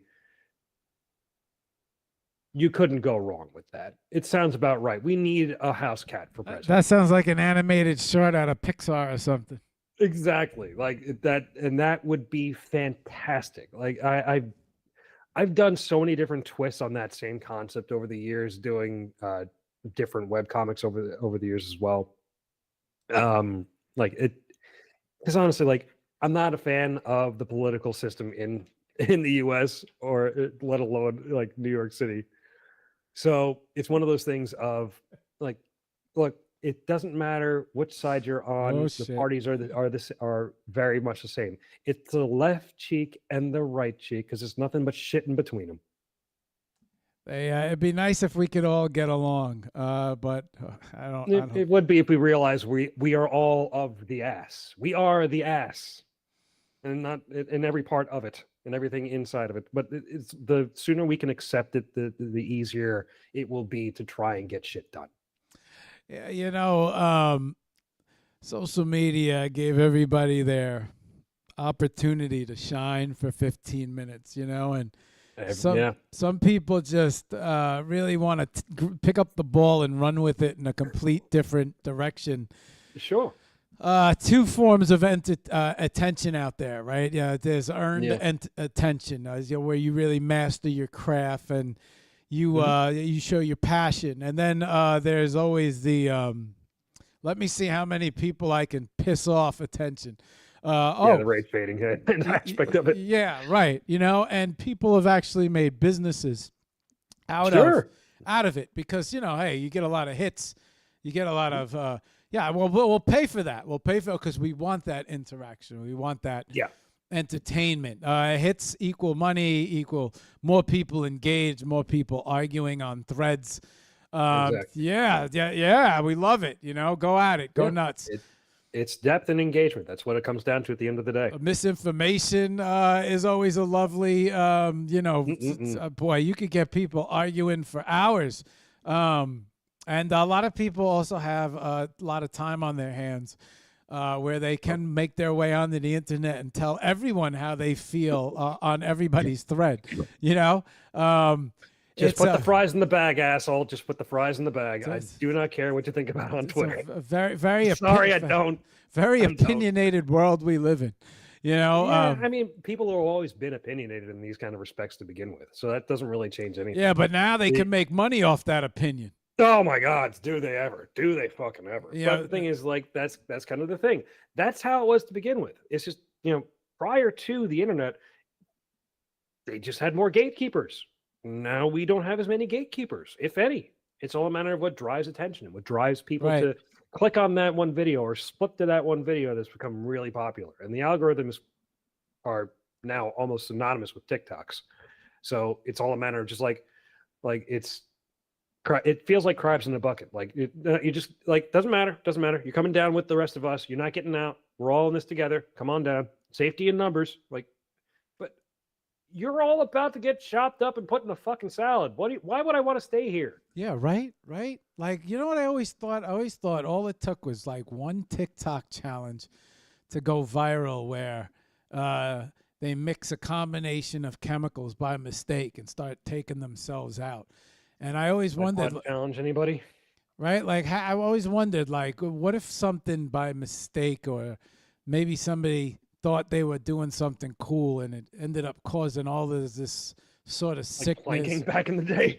Yeah, yeah. It's just, you take a shot of something and you just take yourself out of fucking, the picture, but you didn't know because it goes so fast, right? It goes so fast that Well, there's levels to this stuff. There's levels to this stuff. It's like, okay, let's take an example of they did the milk crate. this- Did you ever see the milk crates where they're all falling off the milk crates? It's like yeah. pyramid, but like Yeah. yeah, it's almost impossible to get to the top without the milk crates collapsing or somebody. A lot of people went to the hospital because of that. Yep. Yeah. Well, let's be honest. Like, A lot of people do Not- things for hits, for it's- yeah, it's for that attention. It's either right, that right. cravenness for the Attention is a terrible, terrible drug.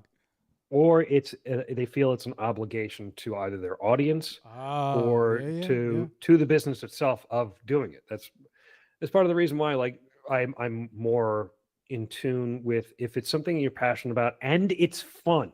That's the big thing. Because let's be honest, you could be having fun for all of 5 minutes when you're climbing up this entire pyramid of milk crates. Like, but to be honest, like, you got to be able to walk away from something as well. You shouldn't be a shell of yourself, or at least like, somebody basically I call them trying to just like put you into a trash bag and hauling you off. yeah, dancing monkeys. Like that's what people have become. Like, let me see how stupid I could act online That way. for hits and attention. But I just made a $3,000 check from and then that's the way I can make money from this. And then it just gets. It's like that's great. That $3,000 that you just made off of that can pay that $15,000 medical bill that you have. Yeah, rewarding negativity. To me, it's but I guess it's part of the formula. Yeah, well, that's the thing. People have a hard time. Like, people do learn over time, and it's not like you and I didn't do dumb shit when we were their age to begin with. It's one of those things of, well, we don't have the video footage of it all the time. Yeah. Me and my friends often talk about how much trouble we could have possibly been in if there was social media. When they would have. There's a lot of stuff we didn't get caught for, and we would have got caught for it. Because like we did have disposable cameras, and like I was an artist. I always had like a camera on hand to just like take black and white photos of. But like if it was anything that I did not want to get out, like it's very easy to basically just like rip out the film, break the camera if it's a disposable, just unload that fucking thing, and it's like, okay, it's gone forever. Nobody knows. That is a ring on every door. Yep. Yeah, there's a ring on every door. There's a camera on every light post now. Crazy, right? Yeah. And sometimes the old mentality, you could forget. You could forget. And next thing you know, you're very easily. Although I will say, when it comes to the new generation, kind of taking a look back and experiencing some of the things that we used to experience, like Mad Dog 2020 and Everclear, and I'm watching them like drink these for their regular challenges or for content or whatever. I'm just like, okay, if you can take down a bottle of Mad Dog, okay, you have my approval. If you can survive a couple shots of Everclear, that's what's that? The one is that 151? Oh, it's so much higher than 151. Is it? I don't. Everclear is like 90% ABV. It's like 180 proof. That's the one where they're taking that and it's coming right back. Yeah, it's basically lighter fluid. You're basically drinking. Yeah, right. Yeah, I remember we used to do that without the cameras rolling. Oh yeah. But that's the thing. Like, Everclear is, I'd say, like, if you ever wanted to make imitation moonshine, that'd be a good way to go about. Without like making your own copper still and then potentially going blind because you fucked up the fermentation and distillation. I'm starting to get into the paintings now more. I guess back in May. Sure. Yeah. You're starting to see the paintings really come into play now. And we're running in about 2 hours now, so we're gonna wrap up in about 10 minutes. But Yeah. I kind of, just scrolling through your IG, and now we're getting into the painting phase. Do you think you're gonna stay here, or you think you're gonna transition to maybe something different? And it seems like you went from the cartooning into the painting, and now maybe you're hitting that painting phase. But I don't know. Do you have anything in mind? Like, to me, I always believe that you kind of see it a long time before you do it.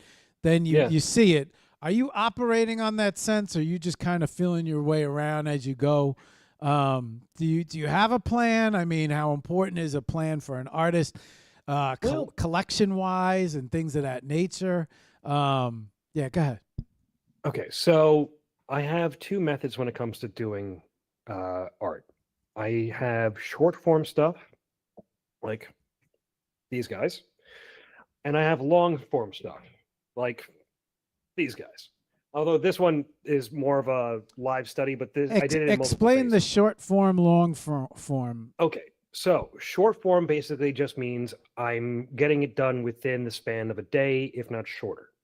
If it's long form, that'll end up being mostly oil paintings, and they will take anywhere from a month to a year to develop. So there's always stuff in motion. It's slowly developing. The 4 paintings that you see surrounding me, these are all my short form stuff. This is stuff I got done within the span of a week. Now, for long form stuff that's taken me months to develop, that would be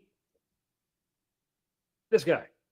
So this is the start of a series that I'm working on. It's a 25 painting series called Symbiosis, and it's exactly about. And I'm starting from the more depressing end of things. Start with, and then sucked into his phone. Working backwards to more of the hopeful stuff. So, so this is all about modernity and technology. It's about life and trying to find a space for ourselves within it. And the whole notion behind this series as a whole is to not sacrifice yourself for the march of progress. That's the whole impetus of it. Because that's something that I see constantly going on with people, whether they're other creators, whether they're podcasters, whether they're artists or anything of the sort. You should not sacrifice yourself because progress makes you think it demands it. Progress is going to happen because we're all constantly working at something. That's how progress works. But we can also get ourselves trapped into these moments. So the series I've titled The 5 Laments. And this is Act 5. This is a piece from Act 5, The Lament of the Feet. And this particular piece, and this isn't for sale yet. I will have prints of these done first because I want to have the whole collection of all 25 paintings together.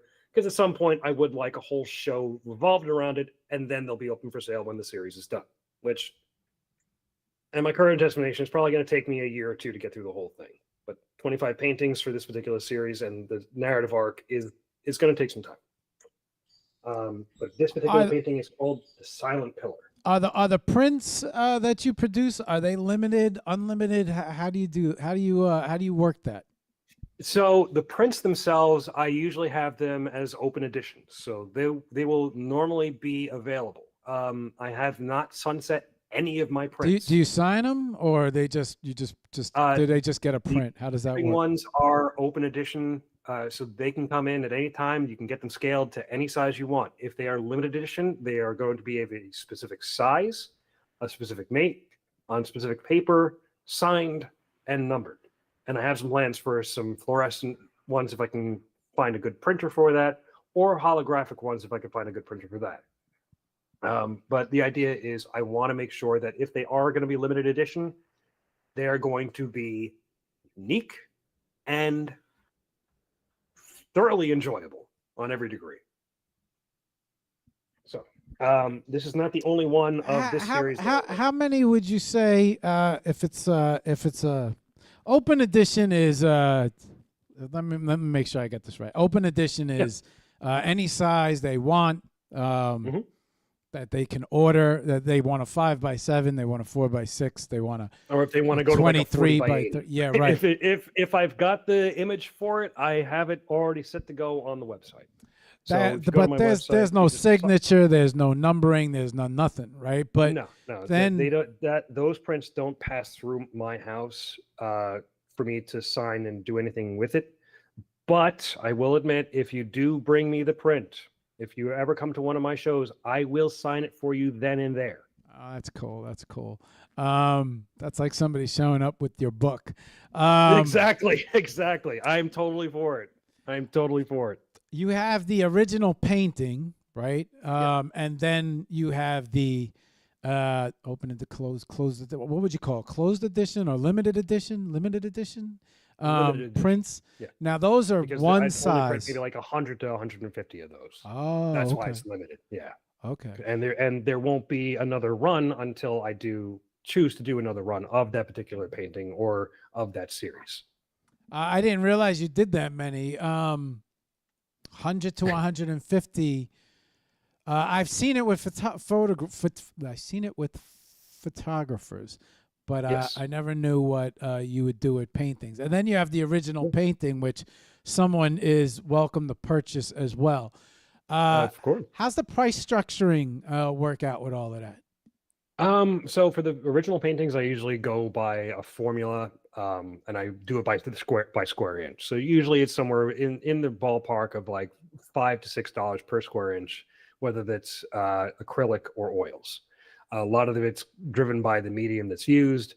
If it's on canvas or if it's on board or if it's on canvas paper, that's really what it comes down to. Because the paintings that I make, I intend for them to be something that if you do choose to purchase it, I want it to be something that you pass down through your family, pass down through friends, from generation to generation, things that will last for not just decades, but centuries, something that will, if it does ever hang in a museum, will be there into perpetuity if it's maintained well. Because that's kind of the essence of art. You want to try and leave your mark on the world. It's your legacy to the world. What I have right now Witness to First Light, and that's by I have you. That one's right over there. Yeah, I have you specking it out, but I see the full one behind you. Is there any way you could give us a close up of that? Yeah. Because I have next to you right now, you specking it out on paper, but that's one of the pieces that caught my eye from the very beginning, even last night when I was looking, and I'd love to get a closer look at that. This is a pretty big one. This one is... How long did that take? This one took me about a week. Okay. This is one of my short form paintings. Okay. Excuse me, sure. Nice. Yeah, here it is. How do you decide the size? Is it just is it a standard size, or you just whatever you're feeling, or do you? These are usually like I just will go through.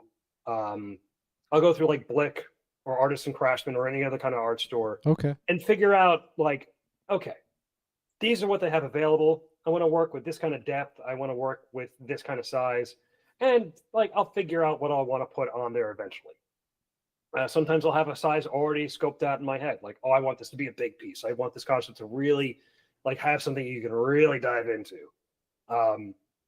If anybody is available, I do have a few shows that are open right now, but we'll get into that in a minute. But I have a lot of my larger works that are over there. I have one about the same size. And one of the things I love about doing these larger scale paintings is that there's always going to be a point that you start focusing on as you're viewing the painting, and it kind of makes it feel like you're falling into it, like you're kind of being wrapped around the space, or you're completely in the space itself. Can you maybe show everybody an example of a long form? Sure. Yeah, actually, the Silent Pillar that we were just looking at a second ago, that one's a long form. And maybe talk a little bit about the time involved to complete it. Yeah. So yeah, I'll get the sister. 1 sec. Okay. Okay. So this is another long form. So the long forms usually take me a few months to finish up. Make sure the Oh, stuff look is all at out. that! This does look like a series. How many? How many do you feel? Is there like a? Is there a formula for a series, or is it just how you feel? Like, how do you feel it out? It's all a matter of thematics. Series are always driven by that. It's like a TV series. Like you have a common story that you want to tell, and you work through it to just try to further explain it. It's no different than the 100 pages of Lucy and Ron, the Hidden Faces series that I did, where I'm exploring different slices of the emotional spectrum, or I'm just trying to tell a longer and more complicated story, like the Five Laments here. This particular one I've called the Haloed Muse. And this is also a very big commentary. Like this arc of the whole thing is a very big commentary, if it wasn't obvious enough, on social media, on smartphones that we all use. That Is we're she constantly taking a prepping. selfie? Yeah, she's taking a selfie. She's bare and naked for the world, although she's entirely bound up. And one characteristic of this entire end of this part of this series, this arc of it, are the golden masks and golden cables, and and kind of like this alabaster marble like texture to their skin. And you can see this gold corruption kind of seeping into their very body itself after effectively wrenching their heart out by their own hands, covering up whatever pains and anguish they have with this mask that is only one shadow of themselves. But they don't even know who they look like themselves, even though they're constantly being observed by people, even they're constantly like taking images of themselves through. And I'm gonna pull on this string because it bears repeating, their black mirror, because that's what these phones are. They are black mirrors.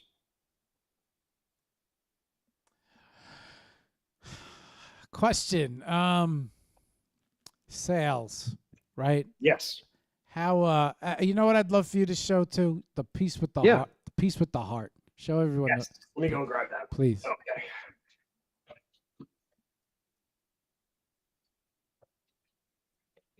So this one is called Offer of a Fractured Heart. This is the piece that I had. That was basically like my final submission for that. I wanted to have a very personal piece at the Brooklyn Archive for their final show.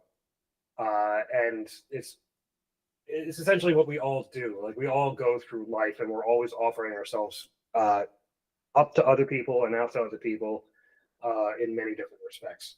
And it doesn't really matter how many times we lose pieces of ourselves and have to reassemble ourselves, or there are parts of us that are broken and fractured. We have to just give ourselves a bit of grace and love and care for ourselves, and just not just leave the mortar that helps stitch everything back together into their whole parts.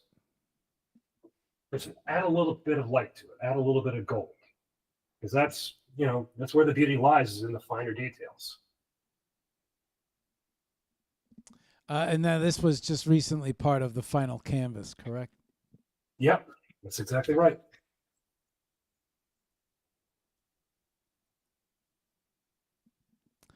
Now, some of these pieces are in other shows right now, currently, correct?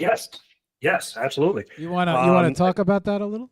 Yeah. We'll talk about the big one first, because tonight and this weekend, moreover, tonight is the closing reception at the Jamaica Center for Arts and Learning in Queens. Let's see, I sent you the information. Remember correctly, it's the show starts at 6 o'clock. I will be there. So if you want to come and say hi, I'll be there. But I'm premiering alongside a lot of other people, and this whole thing is curated by Alex of Brooklyn Art Caves fame. He used to own the space, and I'm going to be glad we're all going to be together under one roof again for quite a while. But yeah, I've got 4 paintings there. The Siblings to Transcendent Growth, as we went through that before. They are flow of time and flow of memory. Flow of memory is another large tree painting. Hey, explores that. hey! I know you have them loaded up. You want to show everybody on screen? Yeah. So here, let me go. You pull know what's those up. crazy? When I met you, you hit me with a bunch of cards, and you're like, "Yeah, pick a few that you like." And you Mhm. know, flick. You don't. But now I'm looking at this. Is it called the Shifting Seasons exhibit? Yes, Shifting Seasons is the name of the show. That's right. Should've Oh, mentioned that's it. the name of the show. What's the name Yeah, of the? What do you call this collection with the bodies with the pieces missing? Like, okay. is Here, there let me is this a pull that up. I'm collection gonna. or is this like yeah, these? Okay. Yeah, Yes. is there a So name to these this? are the. Yes, these are the Sisters of the Garden Mind. That's the name of the series. So they all explore the transformation of the self and the 4 seasons we all go through. Now, there are 3 that are completed. 2 of which are going to be at the Jamaica Center tonight and through the weekend, and the 2 sisters will be moving on to Resorts World Casino the following week on the 12th at their gallery called Redwall. But the Sisters of the Garden Mind are all about transformation of the self, the 4 seasons that we go through: summer, spring, winter, and fall. And this particular one is called Red Veined Reverie. She is the sister of summer. Bright, bright blue skies, verdant green, lots and lots of color in full bloom. But one of the things about her is that she is fully exposing herself in every way. But, it could work in many different ways. But the whole thing is that she is exposing herself and right down to her heart. But she's not upset about it. She's not, dour or anything else like that. You can tell her by the expression that she has in her face. Her eyes may be hidden by the crown she wears, but there's no mistaking that smile. There's no dismissing that ease of how she's holding herself. Even though she's exposed herself in many ways, she is still whole. And that's part of the reason why there's all these flowers running up her crown is still even though she's fully exposed and broken in many cases, she is still a light in her mind. But that's what many of these paintings are in the series, is just exploring each of these states that we go through. And since she's summer, she's in her full brilliance at the time, fully exposing herself and rebuilding herself and putting herself back together. Whereas is this spring? This is spring. We're just coming out of the thaw, out of this darkness of time, the coldest and darkest of nights. There's this emergence that's happening, that's reassembling, that's kind of coming through the spring thaw and starting to shine again with brilliant greens and lots of color in contrast. I thought I actually picked the less blurry one, but you can see none of these flowers are specific to any one particular one, to anything that's in reality. It's more of these are all kind of surrealist flowers that you kind of get the impression of them, but it's one of those just kind of intuitive, done by feeling moments.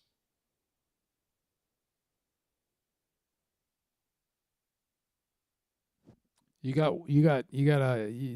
you paint the winter one yet? That's the one I'm currently working on, but it's not an easy one to do because I'm trying to keep it away from just looking like a bunch of sticks coming out of her head. What's the name of the flower that grows in the snow? There's a flower. Oh yeah, no, I know the one. I can picture it right now. It's one of the Dryas Dryas. That's it. It's Dryas. Because that's what the ice ages are named after. Named after that flower.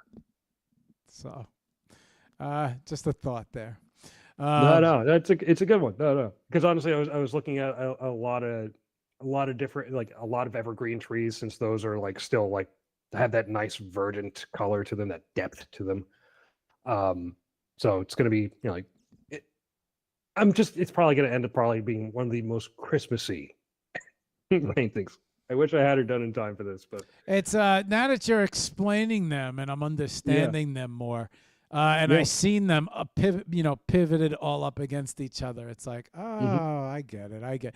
Sometimes you look at a piece and it's just a piece, but when it sits next to its counterparts, it a lot more of it leaves a lot more of an impression, especially when it's a part of a collection or a part of a series. Yeah. Okay, so did you have anything else over there that you wanted to share? Yeah, I do have 2 other paintings. Oh, okay, using the legs of Verdant Green. Yeah, now's the time that do that. Sorry, Viridian Reprieve. That was the name of that painting. So this is Flow of Memory. This is part of another series called The Dreamer's Passage. This is the stickers is part of this, right?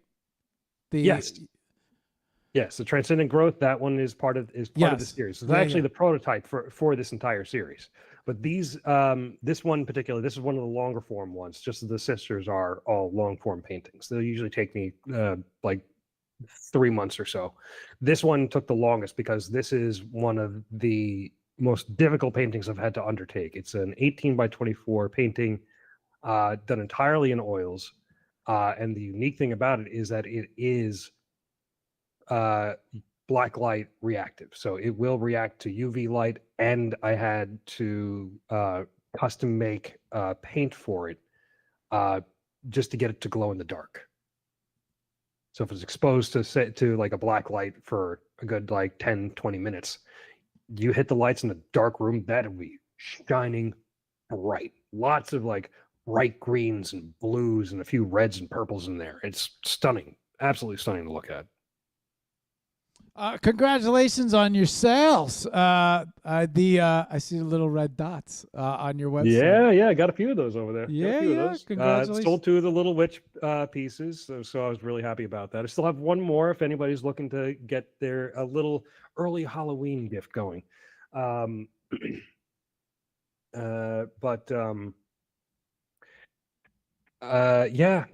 sold a few of those. Sold a few other paintings. A few other of those.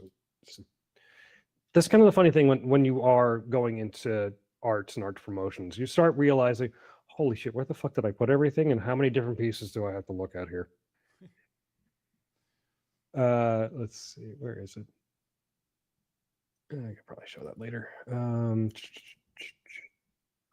There it is. Okay, so I'm looking for. Oh, we can go into the current painting right now. So this is Flow of Time. This is the big painting that I was talking about before that you really start falling into, and it's another one of the fluorescent ones as well. There it is. I want to find the other sister we were missing. But this one, it's basically.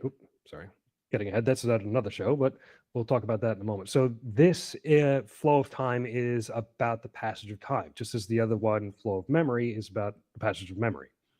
So with Flow of Time, the now is basically right in the middle of the painting, right around down here where all these land masses are interconnecting. And to the left or to the right, basically towards the edges, we have the past and the future, almost simultaneously, because both aspects are fragmented or just threads of what has come or what is about to come. It's never really whole. It's never really always put together fully, but there are things cascading in motion. So when you see this in person, you really do start falling into it. If you just focus on the middle and you start seeing everything around you, the trees acting as nodes of memories of time, events, things of past. The gaseous clouds that are streaming around represent different methods of how things are flowing into each other. The land masses are the major events that we're always kind of casting around and being driven by, whether it's by the natural course of events or by the actions of ourselves when we're steering the ship. One of the things that's I try, as I mentioned before, I like to try and hide little things in paintings, and it may be a little difficult to see on the phone unless you've got something that's projecting onto a very wide wall. There is a dreamer who's always observing each of the scenes that are happening in the series, The Dreamer's Passage. So just drop it, the answer right here. But he was sitting here under this tree the entire time, watching all that's happening in front of you. Now, this figure can represent yourself. It could represent somebody you know. You could be the dreamer themselves, watching the dreamer in this painting. But it's all a matter of just perspective. That's where he's kind of moving through the flow of time and experiencing the flow of memory as well, where you see all of these, and I'm sure some of you already noted, this entire top of the tree is shaped very much like the human brain, or like any brain for that matter. But this is where all memory, thought, and experience are kind of processed and collectivized throughout our lives. And we have the trunk of the tree representing the brainstem, the body of water representing the body of ourselves, this blue, bright blue tree branch reaching out, that is definitely where our eyes kind of fill in as us observing everything. And the body down here is the world that we're experiencing. And underneath all of it, we have, once again, the dreamer observing everything going above them, still standing underneath the tree, watching everything going on around them.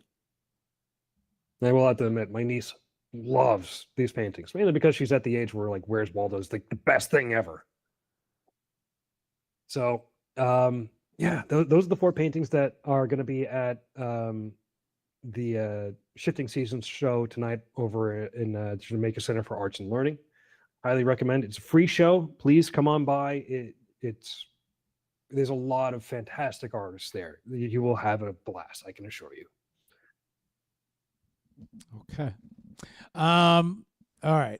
Chris, we went over so while we were last hour, I went through all your Instagram. I showed everybody the artwork. Yeah. I took them through the evolution from the beginning to the end. I showed a lot of your cartoon work, character work.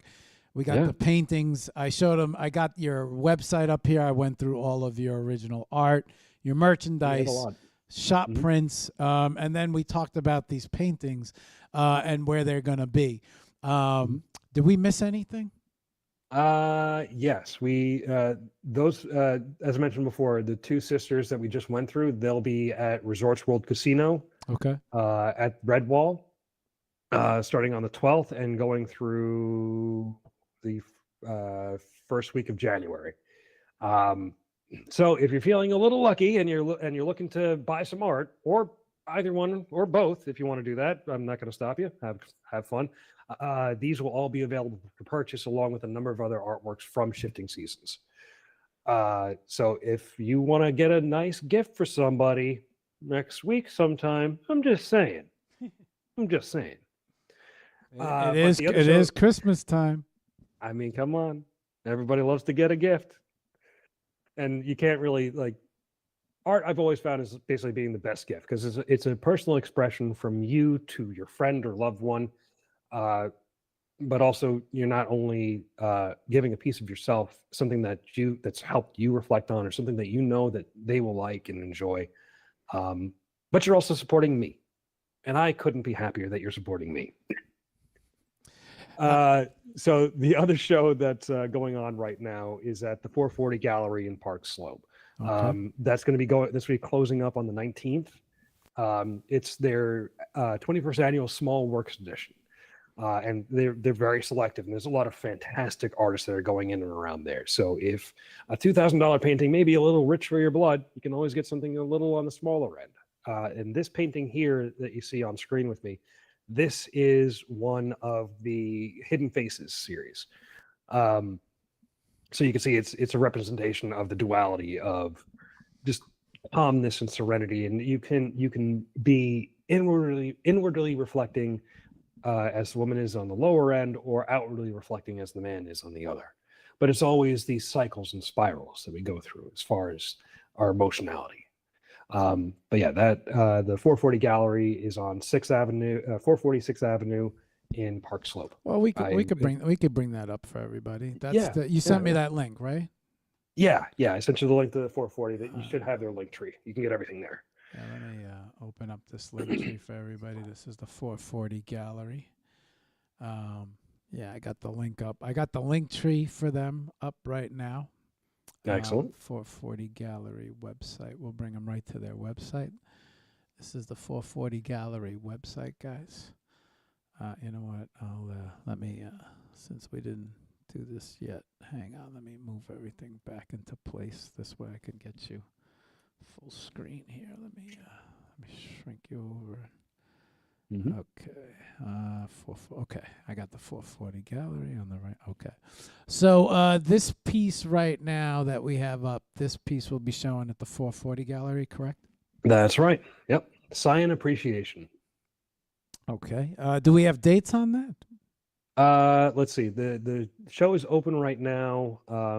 We opened that 2 weeks ago now, and it'll be running until the 19th. So I will be making appearances there next weekend, just to show face.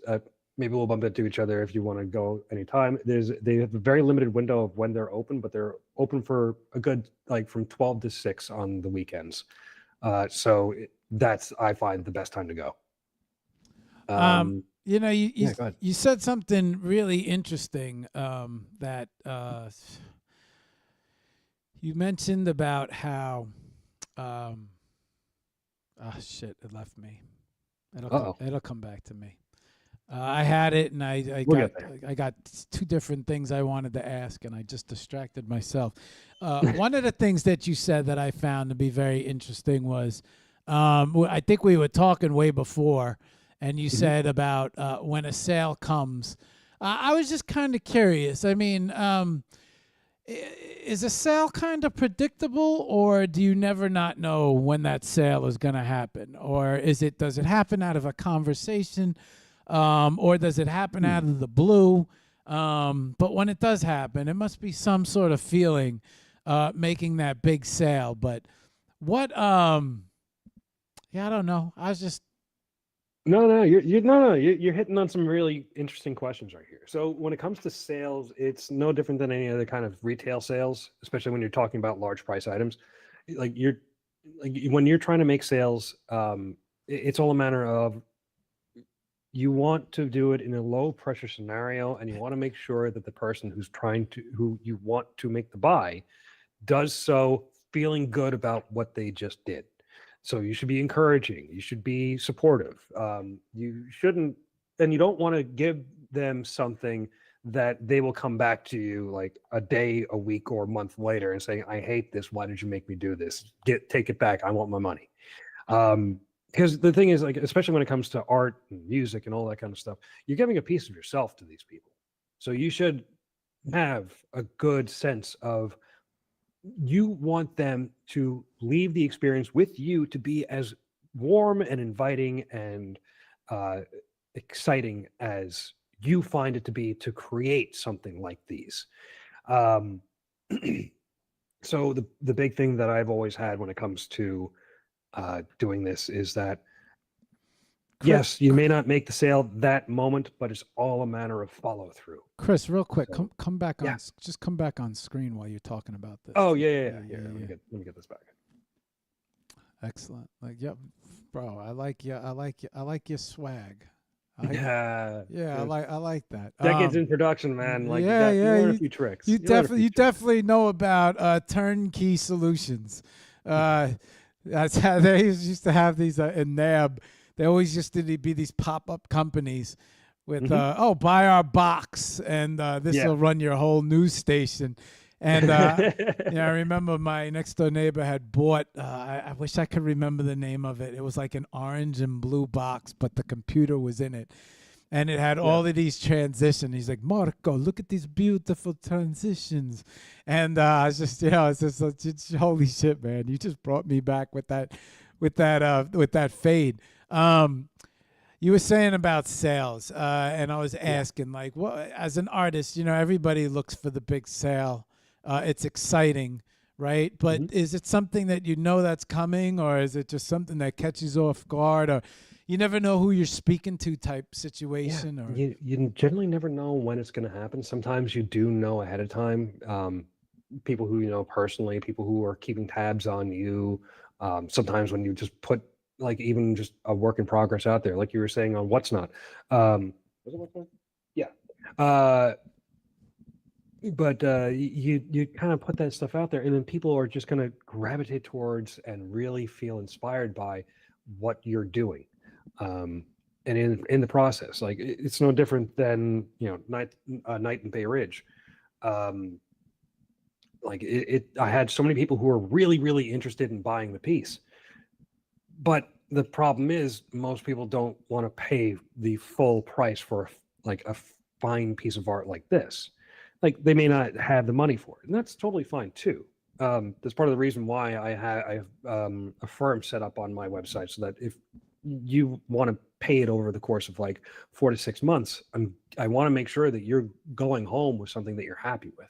Because like I said, these are art pieces that you can give as a gift that will be passed down to the next person. These are meant to be something that you keep with, that you keep in your family, that you keep within your circle of friends, so that they don't go to waste. I mean, these are deep, emotional, and in many cases, spiritual expressions. Take it to heart. I'm offering mine. I mean, hell, I mean, a whole painting of it. Okay, real quick. We showed him the 4-4 gallery. We showed him the artwork that's going to be there. Jamaica Center. You want to talk a little bit about that real quick? That's tonight. That's the closing tonight, right? Yeah, the closing reception is tonight. Okay. I'm going to bring up their Instagram. Yeah, it'll be open through the weekend. Okay. But tonight, tomorrow, and Sunday are the last days of this show. So if you want to see flow of memory and flow of time, and I do have a UV flashlight there at the gallery, so we can play with it a little bit. But if you want to see them in their full element, definitely go over the weekend before the full closing of the exhibition. But if they don't get sold, they'll be at the next show. Originally made them for the Gallery After Dark show over at the Brooklyn Art Cave, and it was such a fun experience putting those two pieces together and bringing flow of memory back from the dead. It's put a lot of inspiration into me to finish off that series. I've got two other fairly large paintings, another 18 by 24 and 22 by 28, I think, versus 24, but doesn't matter. Another larger painting, but I'll eventually get those two done, and they'll be like fully fleshed out, and maybe a few smaller pieces, because let's be honest, a few $1,000s for one of these is a lot. But at least the lessons I've taken out of the large format ones, I can bring to the smaller ones. So it'll be a little bit more modest as far as the price, but it still will be a stunning piece. I will make sure of that. And the last thing I did want to get on screen was it's a casino? Yeah, the Resort World Casino. That's where Red Wall is going to end up being, and they have a long relationship with the Jamaica Center for Arts and Learning. They're a big contributor and sponsor of the Arts Center. So I will be at Red Wall on December 12th for their opening show, and it's going to be a fantastic time. Okay, that is that's, let's see, Resort World. That's New York City, right? Yes, Resort World Casino, just outside of JFK Airport. Okay, just outside of JFK. And Red Wall is that a gallery in there? That is the gallery of the casino. Okay, hang on. Why can't I find this anywhere? Is there a link anywhere? Red Wall Gallery. They don't speak about it. Oh, wait, I got it. Yeah, you can find it on. You can find. I got it. Contact to it. Okay, you got it. So yeah, I got it. I got it for you up here on screen. Cool. So Red Wall Art Gallery. View recent galleries. I didn't know. Yeah, this makes sense because all cruise ships, Park West galleries are all in cruise ships. So why wouldn't there be a gallery in a casino all the time? Okay. I mean, it's a great way to spend your winnings. I'll tell you that much. You want to give the dates for this one more time? So yeah, December 12th from 6 to 8 p.m. at Resorts World Casino. We'll be doing Shifting Seasons at Red Wall. It'll be a collection of a lot of the artworks that were there over at the Jamaica Center for Arts and Learning. A little bit pruned down. We have a smaller space. We've only got, I think, one wall to work with, but there've been a lot of fantastic artists that have come through there in the New York art scene. So it's a great time. It's worth checking out. I'll be there if you want to meet up. But that exhibition will be open through the rest of December and through about a good chunk of January. So you're not at a loss. It's not like express, but we'd always love to have you at the openings and the closings. Awesome. Okay. Chris, what's the best way to contact you? Give them your online information. Yeah. Where you could be found on all these places. And if they want to reach out, they want to see more, they want to start up a conversation, give it to them. Okay. So you can always reach to me on X and Twitter at Painted Bull Art. You can reach out to me through Facebook and Instagram at the same address at Painted Bull Art. If you want to reach out to me directly, you can shoot me an email at chris@paintedbull.org. I'm around. If you have a commission that you have in mind, give me a ring. We can definitely work something out. I am full and free and clear to start working on some commissions when available. We just have to work out the whole pricing scheme on that, and that could be of any medium. It could be digital. It could be a full like canvas piece. They're taking most of them down now, but it could be as small as one of these guys or as large as First Light here. Okay. But yeah. All right, give me 1 second just to do this for everybody. All right, guys. So this is Painted Bull Studios, paintedbullstudios.com. If you want, you can go to the homepage. On the homepage, you could see more of Chris's art, but there's a contact button right here.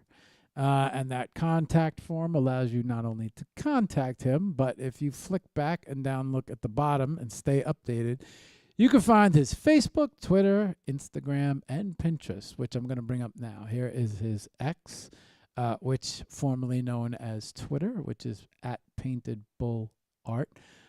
His Instagram, which I would bet is his. Is this where your main social hangout? That's mainly where I'm active. Okay, so on Instagram. This is his gram, which is Painted Bull Art as well, Painted Bull Studios. And then last but not least, this is his Facebook, Painted Bull Studios, Painted Bull Art on Facebook as well. So that should cover it all. That's the basis of it. All right, good. So we covered all of the exhibitions. We covered all of the art. You showed off all of the physicals. I showed off your IG, and we got through everything. So what do you think about closing out? Just as a closeout, just remember you can hang on. I'm gonna bring us up back to the main cam. And let's get back to the desk. Yeah, let's close out the proper way here. Let me get this guy set up. There we go. And 16, good. Let me get this on. Very good. Good. I gotta admit, I love Usapato's Mike D and Mike Tyson pigeons he's done. Those are great to see at his. Know the Palometa. Of course I do. Gina invited me over to one of the shows that Yuzu was doing. It was a great time just watching that.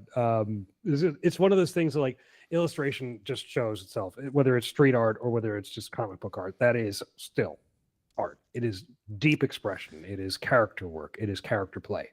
When I would love to see your cat, man.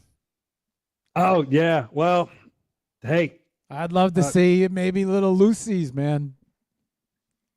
Euphemisms aside, about talking about cat. It's well, actually, maybe the witch, the little witch. I should also mention I'm going to be on Ron Placone's 1000 podcast. If you just want to see Ron and I talk like old times, we'll be doing that on this Sunday at 1. Check out Ron at Ron Placone. It'll be 1 p.m. Eastern time. All right, let me get back. I think you should have I think you should have visual on the old screen. Yeah, perfect. All right, let me get back to this desk and let me okay. Hmm.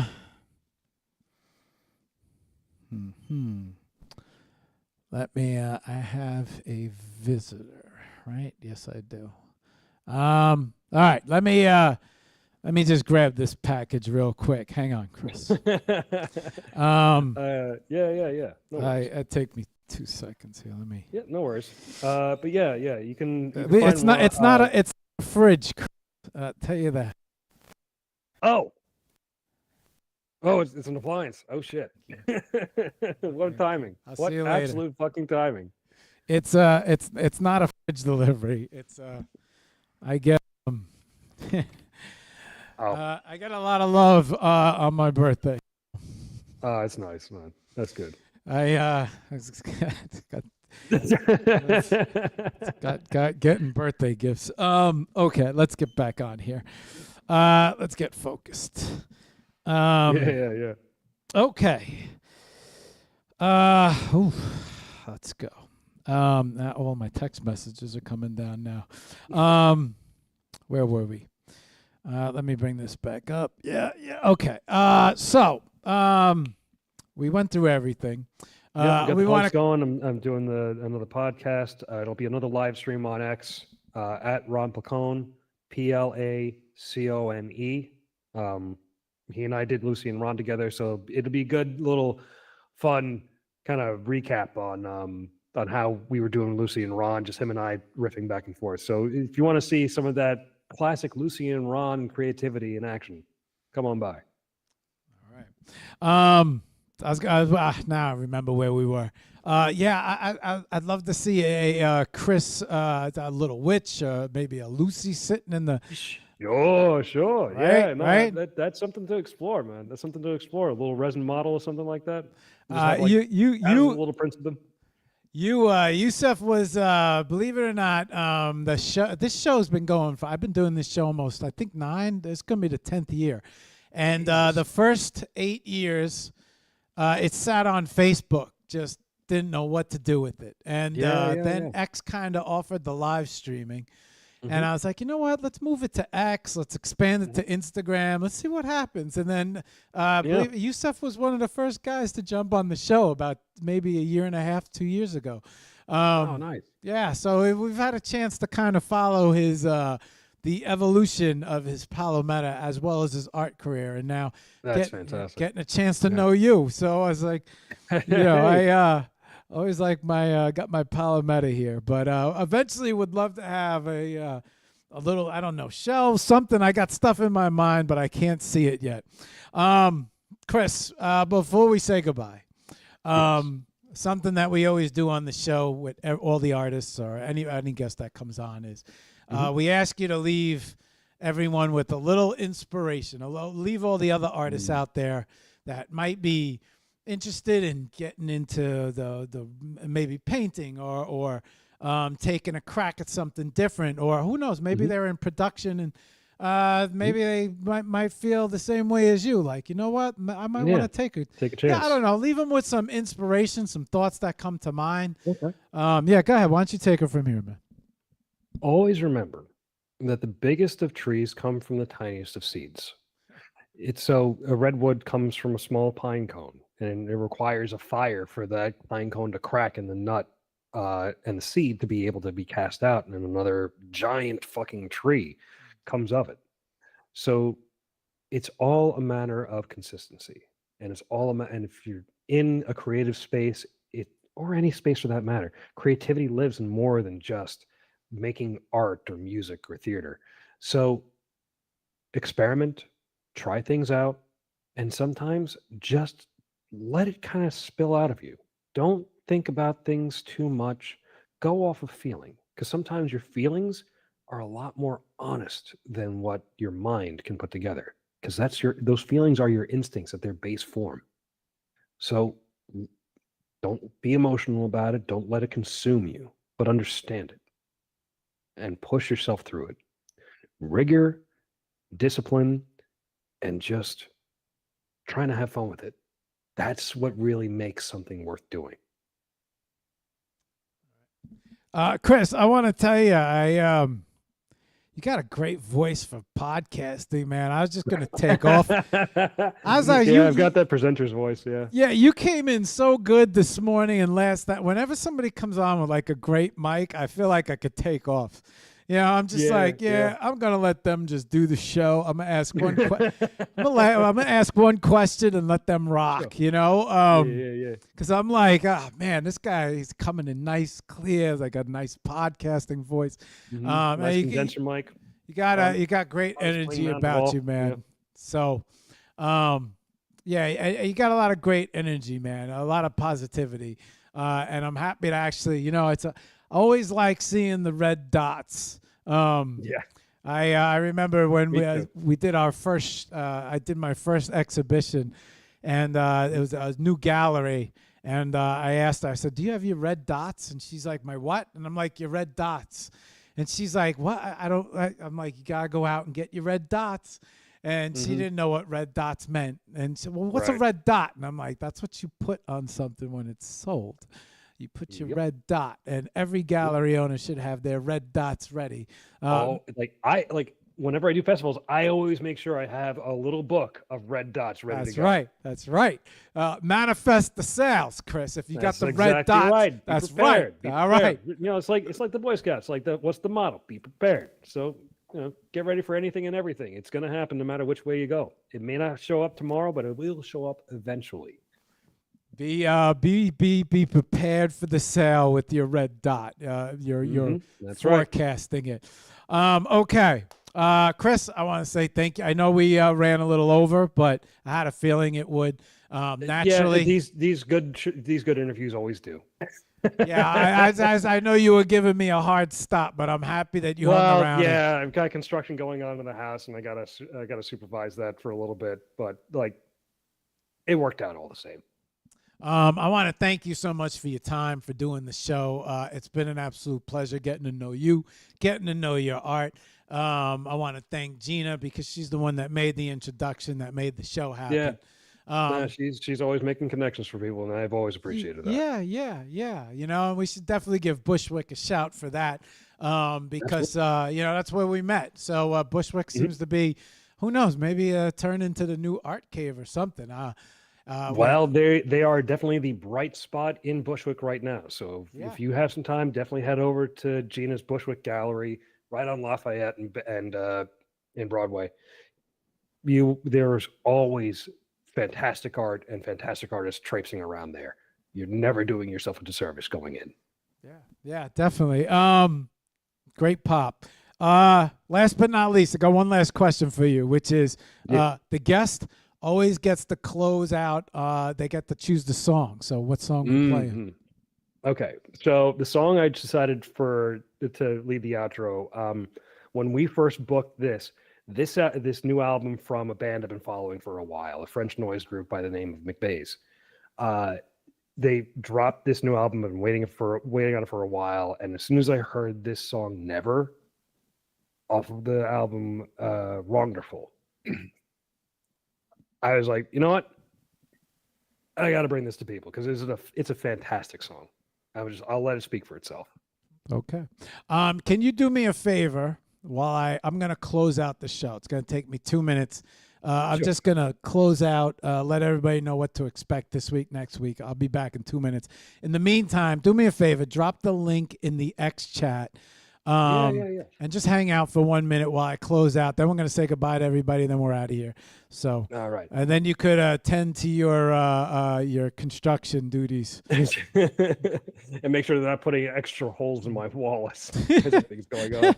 Well, one thing about construction guys, they love what is the word that they use? They have a word for it where they send you a new contract. We need to I forgot what the word they use. It's going to come to me. I'll get to it. Let me close out this show. I'll be right back. Of course. it's gonna hit me in the middle of the show. I'm gonna be like, "That's the word." All right, That guys. was the word. That was it. Oh, Ugh, it's killing me. there's so many. There's so many good ones. There's so many good ones. that are Nah, meant to be nah. This answered. is we gotta This is very specific. This we're is a talking about here. contract that they submit. We gotta submit a purchase order or no something.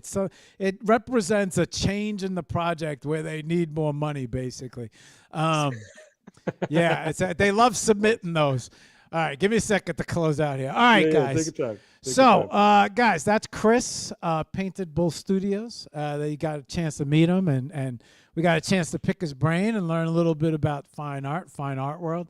Not so much of an NFT subject today, but more gallery stuff, orientated. More physical art, more gallery stuff. And then also the transition of gallery stuff to merchandise and other sales as well. So Chris was a great guest. I had a chance, like I said, to meet him at Bushwick. The introduction was made through Gina, so shout out to Gina and Bushwick for producing a great show. On that note, okay, earlier this week, Kevin from Light Print, which you guys should check out because what a passion for printing. And that guy dropped so much alpha knowledge on what to print, and what papers to use, what inks to use. So that was a great show. Wednesday, with Webby Social, Chiroa, and Owls, we announced the winners of the Best of the Best open call, which we are now working on. You guys got to get your big high-res prints in. So we got to get the high-res prints, then they're going out for print, and then we are setting up for the exhibition. Stay tuned for those dates. We're working on those dates, and we're working on those prints as we speak. Last but not least, yeah, I want to thank everybody for having patience with that. There were a couple bumps in the road, but we are still moving forward as planned. And a couple date changes, so just have patience. We're working all that out in the background. These things are not, exhibitions and curations are not easy. I'm learning that for the first time because it is my first time doing it. Last but not least, today, Friday, 1 o'clock, TGIF. We got about an hour till then. We'll see everybody over in TGIF. We got a birthday party going on, so guys, come over to TGIF. I know a lot of you guys. Oh yeah, I should make mention. I know a lot of you guys right now are having a good time down at Art Basel. December 5th, usually normal opening for Art Basel. Wanted to be there. Unfortunately, I have prior responsibilities and commitments to best friends that have been with me for 16 and a half years that need my assistance. So maybe not this year, but I have a good feeling I'll be there next year. So I will see all you guys. Enjoy Art Basel. Get over to 010. Check out the NFT digital end of it.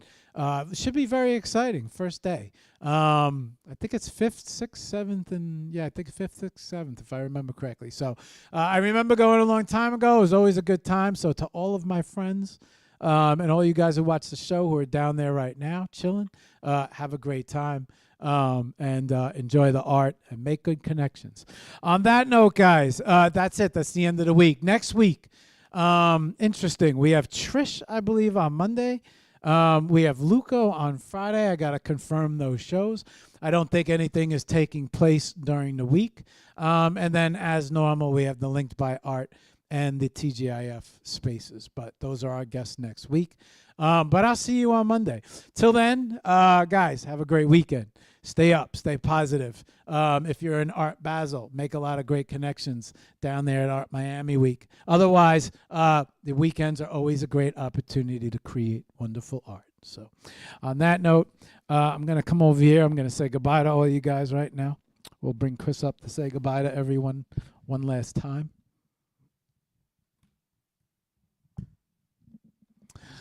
All right, so let's bring Chris back up. Full screen. All right, Chris, be aware you are back on screen. Oh, am I now? Well, hi everybody. All right. Nice to be back. There we go. Let's bring everybody up one last. Let's say goodbye to all these guys. Let's read some comments and let's see if let's say goodbye to everybody right now. This is our time where we make our rounds. What are we going to do? We're going to head over to Twitch. We'll head over to Twitch first and see what's going on. What's up, Ghost?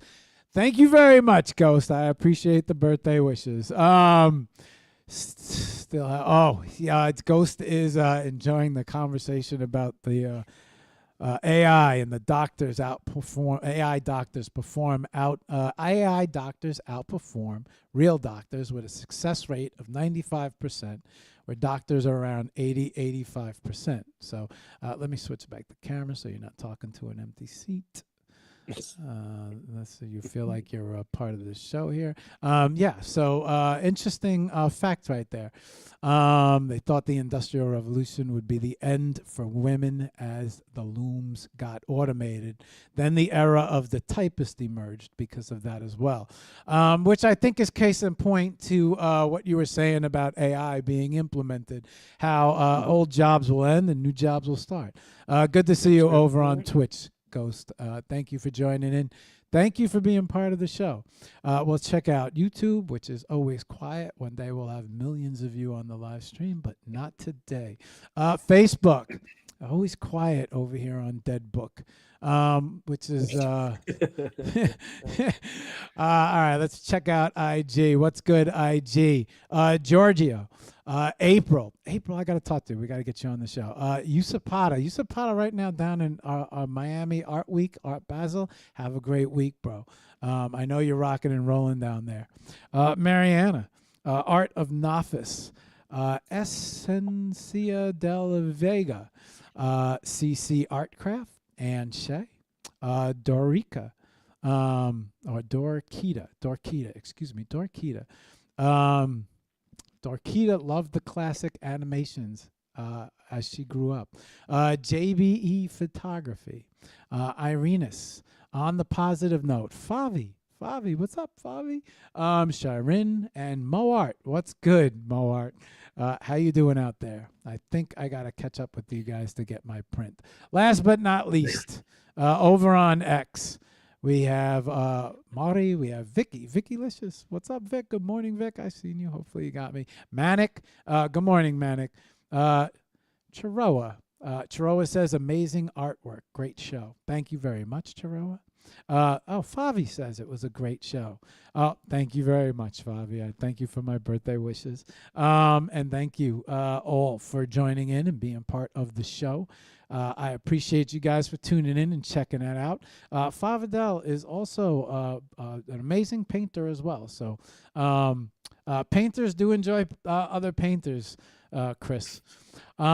Chris, one last chance to say goodbye to everybody. All right. Well, first, Mark, thank you for having me. This has been a fantastic morning that really ran over a lot more than I was expecting, but hey, it was all in good fun. And to all of you, happy holidays. I'm really glad to start to meet all you. And hey, I'll be around in future streams to just hang in the chat. So I'll talk to you all soon. And be well, everybody. Kick ass this weekend and have fun. All right, Chris, you make sure you have a great show. The track song is Never, correct? That's right. All right, make sure you have a great closing. You don't have to hang around if you don't want. I'm just going to play the song and close out if you want to hang around and say goodbye. It'll be about 4 minutes till we close, so up to you. On that note, let's hit this track and let's enjoy this outro.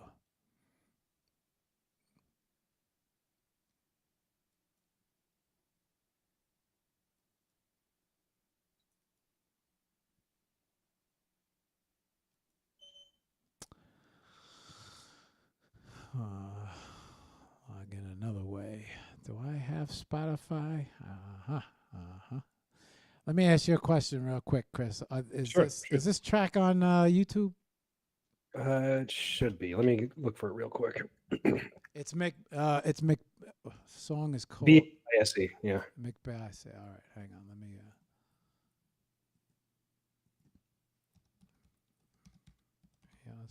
What's the name of it? Is the track name Never or Wonderland? Yeah, it's called Never. I got a YouTube link for you already. I got it. Okay, you got it. Okay, then we're good. I got it. Probably should have grabbed YouTube to begin with. It's all right. I wasn't logged in, and I'm not going to sit here for 40 minutes and start playing. No, with no, it, no, so- no. Don't worry about that. Yeah, you can get that off of YouTube real quick. Let's. All right.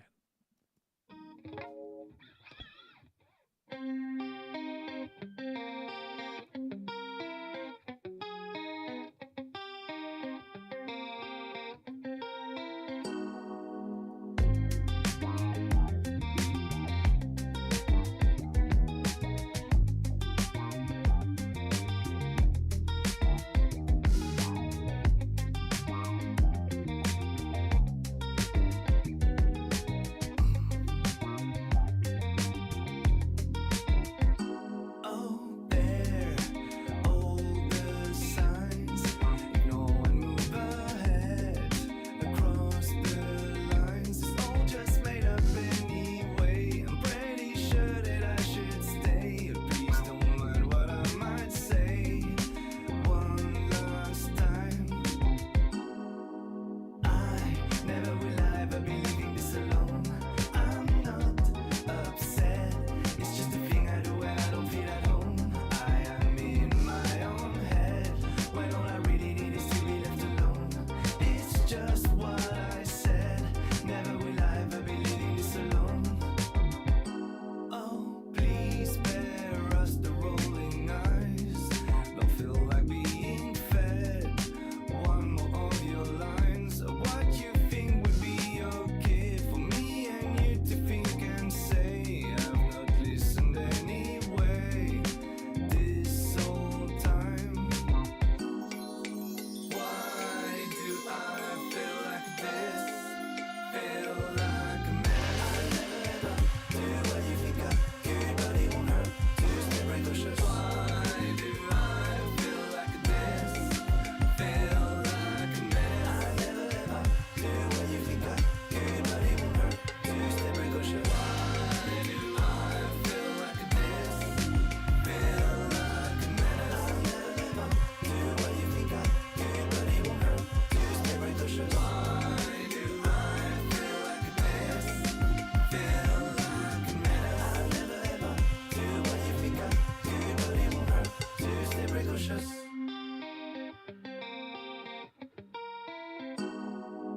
I never will I ever be leaving this alone. I'm not upset. It's just a thing I do when I don't feel at home. I am in my own head when all I really need is to be left alone. It's just what I said. Never will I ever be leaving this alone. Never will I ever be leaving this alone. Never will I ever be leaving this alone. I'm not upset. It's just a thing I do when I don't feel at home. Or when lying in bed, when all I really need is to be left alone. Yes, it's what I said. Never will I ever be leaving this alone. Never will I ever be leaving this alone. Never will I ever be leaving this alone. I'm not upset. It's just a thing I do when I don't feel at home. When I'm in my own head, when all I really need is to be left alone. It's just what I said. Never will I ever be leaving this alone. Never will I ever be leaving this alone. Never will I ever be leaving this alone. Never will I ever be leaving this alone. Never will I ever be leaving this alone. Never will I ever be leaving this alone. Never will I ever be leaving this alone. Never will I ever be leaving this alone. Never will I ever be leaving this alone. Never will I ever be leaving this alone.